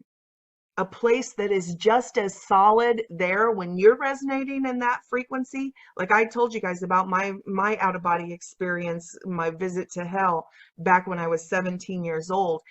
It was physical. Those things there grabbed my arm. They weren't ghosts. Not when you're in that dimension. They might be apparition like, etheric, atmospheric, sort of entities from our perception in these dimensions. But when you're resonating in the same frequency they are just as solid and tangible as anything solid and tangible in this world to us. I know they've built these slides, these blocks into our mind, and they've told us it's science versus religion, but they are not mutually exclusive. In fact, science proves religion. The problem is that the Holy Scriptures were so far ahead of where we were scientifically that we couldn't understand them. But we're here now, and science is catching up to the Holy Bible. And the quantum physicists are discovering that other dimensions, quote unquote, spiritual realms, are absolutely real. And there is a natural process of separation. And if you go back to word origins, you'll see that they understood that. They weren't dumb monkeys that we came from. No, we're the fallen. We're the dumbed down version. They knew. That's why words like bright meant intelligence, the highest intelligence. Oh, you're bright. Or you're dense. Dense means not very intelligent. It's about density. It's about atomic weight. It's about buoyancy. And they knew that. That's why those words were interchangeable. It's light. You're bright, you're dense, and the highest intelligence is the brightest light. It's the white light. It's the whole light. The white is the whole before it goes through the prism and is broken up. It's the white light. It's the supreme being. So all of you atheists out there who think you have some sort of intellectual high ground by talking about an invisible spaghetti monster in the sky, you're being foolish. That's silliness. You're being unscientific and closed-minded and dense. And I think that's why it was so profound when Einstein brought forth E equals mc squared. Energy equals mass times the speed of light squared, because it is so simple. It's so simple that it's profound. Because this is what most physicists expect, a bunch of imaginary stuff. Chaos that never works out, a standard model that never works out. They just can never come to the answer when it's this simple. And it goes out like that through the dimensions. That's why we see in Kepler's model all of the geometric shapes as the dimensions go out. And Kepler's math never worked out either because he couldn't admit to geocentric. But when you can break free of those flawed foundations, then you can see the dimensions go out very simply. It's like E equals the mc squared, E equals mc cubed, E equals mc to the fourth power. And I'm not sure, I'm still working on these equations. I've been working on them for years. But when God first told me this, that it's this simple, the dimensional barriers, I myself couldn't imagine geocentric. I mean, back 20 years ago, nobody was talking about anything like that. So I was stuck in that flawed mindset, that flawed foundation. But anyway, and so I'm not sure. I wish I had a physicist friend to talk about this stuff with. So I'm not sure if God was saying that it's E equals mc squared, all of that, put all of that in a bracket and then square that, or cube that to get to the next dimension, or if it's just the speed of light that is squared, cubed to the fourth power, fifth power to go up a dimension, each frequency dimension. So, but anyway, the point of it is that it's the power, it's exponentially. It's about the speed of the exponent of the speed of light. It's that simple. And if you do a word study, the actual word study, go back to the actual characters that these ancient scripts were written in, you'll see that we've oversimplified the Bible in a lot of ways. And it talks about this exponential, interdimensional physics. So for example, there's a lot of times that it's talking about perception from the higher dimensions, from the heavenly realms, and it will say those words will actually mean to the something power. For example, take this verse. There's several verses in the Bible where it talks about the creatures in heaven, in the higher dimensions, singing, holy, holy, holy. And that word actually would translate not holy 3 times, but holy to the 3rd power.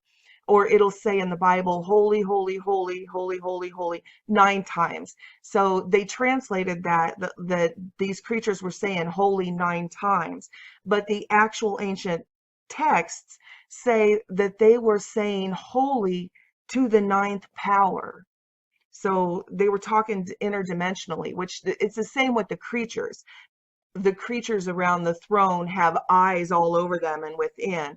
And that's speaking about these corporate entities, just like they would talk about the body of Christ is comprised of all of us. And we all have eyes, and we're all perceiving the realities and the dimensions in different ways. So the body of Christ is perceiving all of these things in all of these different ways simultaneously. So that's what, when it talks about these creatures around the throne with eyes all around and within, it's not some grotesque, sci-fi monster type thing. No, it's talking about the living creatures that expand throughout all dimensions. And that's what the Bible says. Even though we've simplified it down, dumbed it down to our low human understanding, to the point that it almost doesn't make sense sometimes.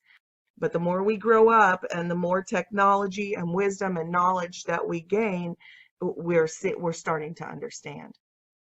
Now, using this same model mathematically, you can see this is exactly accurate. And each of these domes or firmaments or Van Allen belts or whatever you want to call them, each of these dimensions that I've also juxtaposed against a pebble dropped in the water, how the frequency rings go out and out, it's like that. And it is both material and interdimensional, which is why we have all of those weird stories like in Antarctica where the pilots fly out and they report flying into another dimension, almost like the Bermuda Triangle, and disappearing. So it's more than just materialism. It's more than just 3-dimensional. So I know it's hard to reconcile all of that when we say things like the underworld or hell, that it can be a physical place in 3D, in 3 of the dimensions, a 3-dimensional place, but it can also be a dimension. And that's why we have the same words in our language for up. When you go up, you actually physically go up, but you actually are going up in frequency, but it corresponds materialistically with up. And the same way with down, our word in our language for down. When we say hell, we're talking about going down in frequency, a different dimension, but we're also talking about going down, physically down. They correspond because we're layered on top of each other. So it's both. Up is up and down is down. Yet depending on how holistic your perception is, you might perceive that as 2 separate things, but it's all the same thing. That's why some people religiously think that going up to heaven is like going up in the sky. Like you're going to go up in a sky and there's a throne above the firmament. Like it's literally physically like their mind is trapped in 3D. Like they're thinking up, you're going to go up. And they're not wrong because up is up. But in reality, it's more than that as well. It'll be going up in frequency. So people left behind, we will actually be invisible to them because we will be in a different dimension. And vice versa. People going to hell will literally be going down, like down into the bowels of the earth, but they will also be going down in frequency to an infrared frequency dimension. And that's the concept I was trying to convey in part 2 when I made the correlation that it's the same thing when we hear people talk about going to these underground bases and seeing humans in cages, and my labs reporting reptilians and these hybrid looking monsters.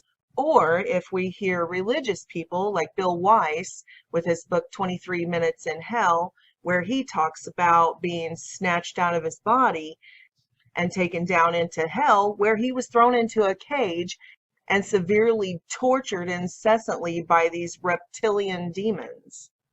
It's the same thing, many layers of the same thing. Whether it's Bill Weiss saying he was snatched out of his body and taken to hell, or whether it's Donald Marshall saying during REM sleep he's snatched out of his body and taken to these underground quote unquote cloning centers where disgusting demons and the most evil people dwell and enjoy torture. I mean, that's hell. It's everybody saying the same thing and seeing multiple dimensions of the very same thing. And that's a really huge problem in society, and especially in the truth community and in the New Age movement. They don't want to admit that hell exists. They don't want to believe in the inversion, the backwards, upside down, as above, so below, integration versus disintegration, creation versus destruction. But there is an inversion. That's why these prisms, if you put them together, they make the Star of David. You know what? I get tired of that too. Everybody thinks that the devil owns geometry. Hey, you know what? Satan's not more powerful than God. Newsflash. God created geometry, and we can discuss these shapes and mathematics. I get that so much with people. You can't say anything anymore because the Illuminati has indeed corrupted everything. But just because they've taken the rainbow and decided that that's a symbol for pride or a symbol for perversion, they didn't create the rainbow. God gave us the rainbow. The Bible says the rainbow is our symbol of the promise. So every time my little boy colors a rainbow and I put it on the refrigerator, that doesn't mean that I want to go partake in sexual perversion. They don't get the rainbow. They don't get to take the beauty out of life. The same way with butterflies. I love butterflies. I go out to the woods line, I sprinkle wildflowers so the butterflies can come in and I can see how beautiful they are in the summer. Just because the Illuminati chose monarch butterflies as a symbol for their programming doesn't mean they get the beauty of God's creation. So please don't fall prey to that, people. God gave us all of these beautiful things. Just because the Illuminati chooses to see them as ugly things and use them for ugly things doesn't mean that they get to take beauty from us. We can still see the beauty in the world. So if you've become so obsessed with this information that we talk about here, that all you see in the world is ugliness, that when you look at a beautiful butterfly that God created, all you see is ugly. When you look at a gorgeous rainbow in the sky, all you see is ugly, then you need to check yourself and you need to take that lens off. It's possible to be wise and also not lose the Holy Spirit, the lens that allows you to see things as beautiful, the lens that allows you to see through the eyes of love. I just wanted to throw that in because so many people who I love, brothers and sisters who I love, who are on the trail of truth and they're doing it with the most wonderful intentions and all of that, have begun to let the devil make them see through his eyes instead of through the eyes of God. So I can go back to old videos that I did where I'll just have a beautiful necklace on that has like a butterfly, a turquoise butterfly, something I think is beautiful. And I'll get a whole bunch of comments. Oh, that's a butterfly. You know, you got a butterfly. It's a monarch program, you know? And it's like, no, I'm not going to censor my reality and just destroy everything beautiful that God put in the world just because some creeps in a crime syndicate use it for something ugly. And we all need to do the same. It's a slippery slope to slip into paranoia and to start being cynical and all of that. So we need to guard against that too. But I digress. My point was that there are higher dimensions. Heaven is absolutely real, but there are lower dimensions as well. Hell is real. And that's one of the biggest deceptions of the devil, is to convince people that there isn't any hell. And I just felt compelled to really touch on that today, because with this hyper grace movement, there seems to be this belief, and it's been around for a while, that there is a heaven because people want to believe that, but there's not a hell because they don't want to believe that. And here's a video that I put up, I don't know, 10, 11 years ago. Here it is, December of 2008, with a sidewalk survey showing several of these people. And this is very common. They just don't believe there could be a hell, right? A loving God wouldn't actually have a hell. So they're willing to believe half of the truth, but the uncomfortable parts, they don't want to believe. I don't believe there's a hell. I do believe there's a heaven. Somehow there has to be more to this existence than just, your short period of time on the earth. There's got to be something following it. I do believe there is a heaven, definitely a heaven. I'm not sure so much about the hell, how you explain hell. However, yes, heaven, yes. I don't think it's necessary that you attend church to go to heaven, or that you believe in the Bible but just live a good life. I think hell is reserved for just a few really bad people, maybe somebody who might commit murder intentionally. Probably murder is about the only thing I would think you would probably end up in hell for. I'm not really sure what would define you to go to hell, or why you would go to heaven. I really wouldn't know. I think there's probably not either a heaven or hell, just an afterlife. I don't know exactly what it is, but I think I'm not sure what there is, but I think there's just sort of a middle, like a limbo or a purgatory, where everybody goes. That's neither really comfortable or really traumatic. I believe that everybody, number one, in their own mind thinks of a heaven and hell, and heaven is what makes them the happiest, what they're looking forward to in the future, and what they strongly believe by their belief, whether it be God or some other deity or some other entity, that heaven does exist, and that's what they work for in life. My daughter is a proclaimed atheist, but somewhere in the back of her mind, she knows that there is, in her mind, what she wants out of the final lifetime.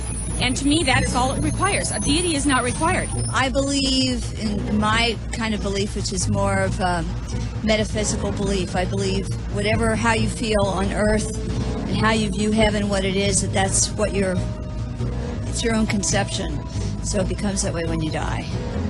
So if you believe that there's a God source in you and that you're basically a good person and you're a happy person, and that's what happens to you after you go.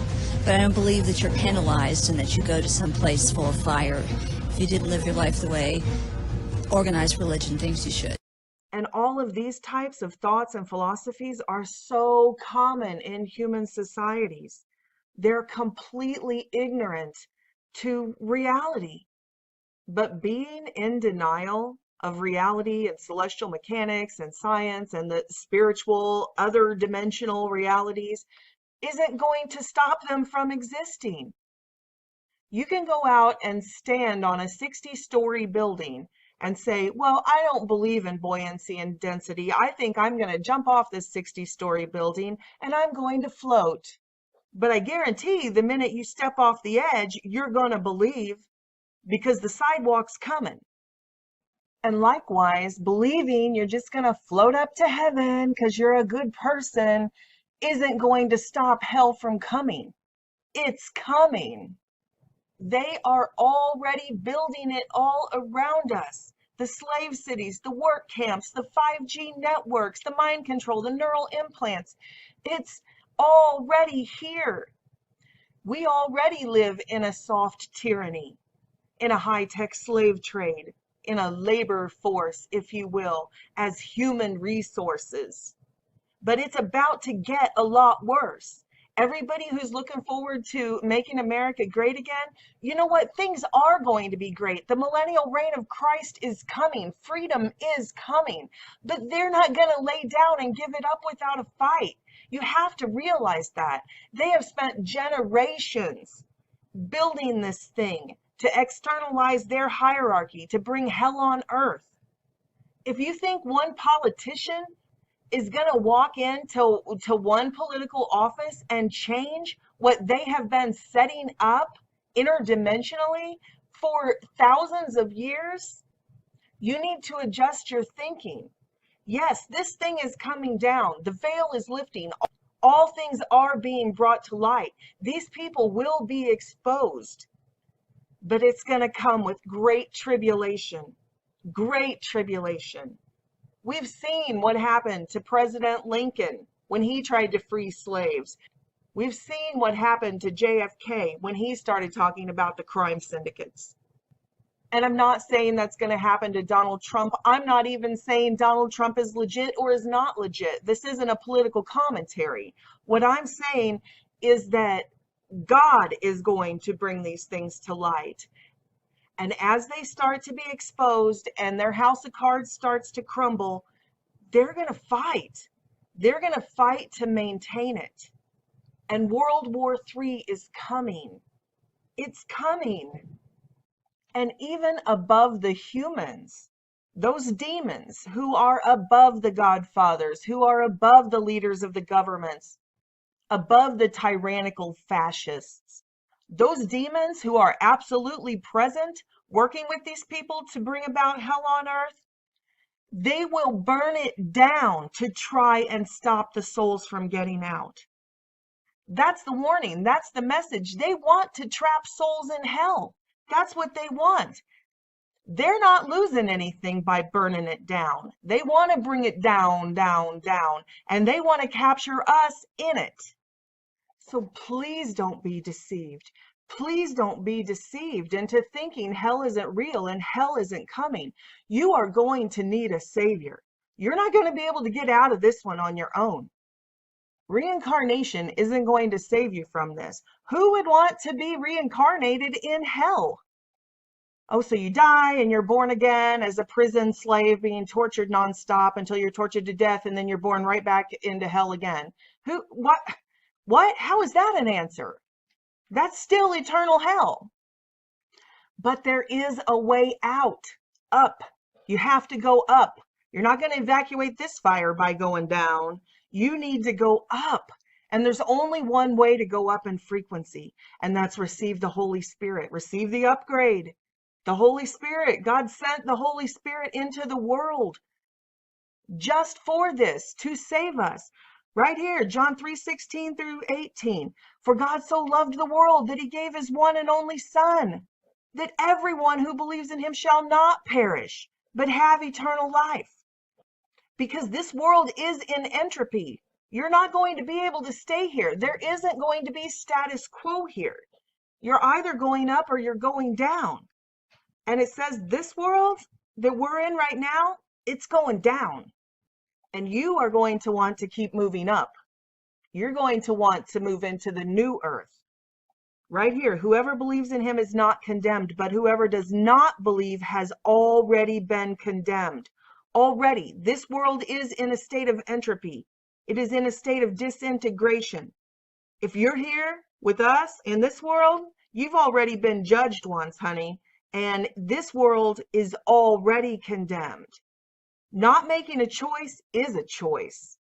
You choose. Either you're going to be joined back to Christ, reintegrated, resurrected, redeemed out of this world in Christ, or you're not. There is only one interdimensional being powerful enough to defeat this age-old, demonic, satanic network of demons. And his name is Jesus Christ, Yeshua HaMashiach. Please be saved today. Please believe me. I know I'm not perfect and I'm clumsy in my speech and some of you don't like my voice. I know all of that, but hear my heart. Be saved today. I'm telling you the truth. I have a personal relationship with Jesus Christ. I can testify he is real. And all gods are not equal. He is the Most High. He is the Son of the Holy Father. There is a supreme being. Please, he is the name above all names. I implore you, don't put your faith in the gods of this world and the lies they have told you and the doctrines of demons that they have socially engineered our society with. Because if you choose to serve these fallen gods, then you have a part in their damnation. Choose life. Choose resurrection. Choose Christ. Joshua 24:15. But if serving the Lord seems undesirable to you, then choose for yourselves this day whom you will serve, whether the gods of your ancestors beyond the Euphrates, the gods of the Amorites in whose land you are living. But as for me and my house, we will serve the Lord.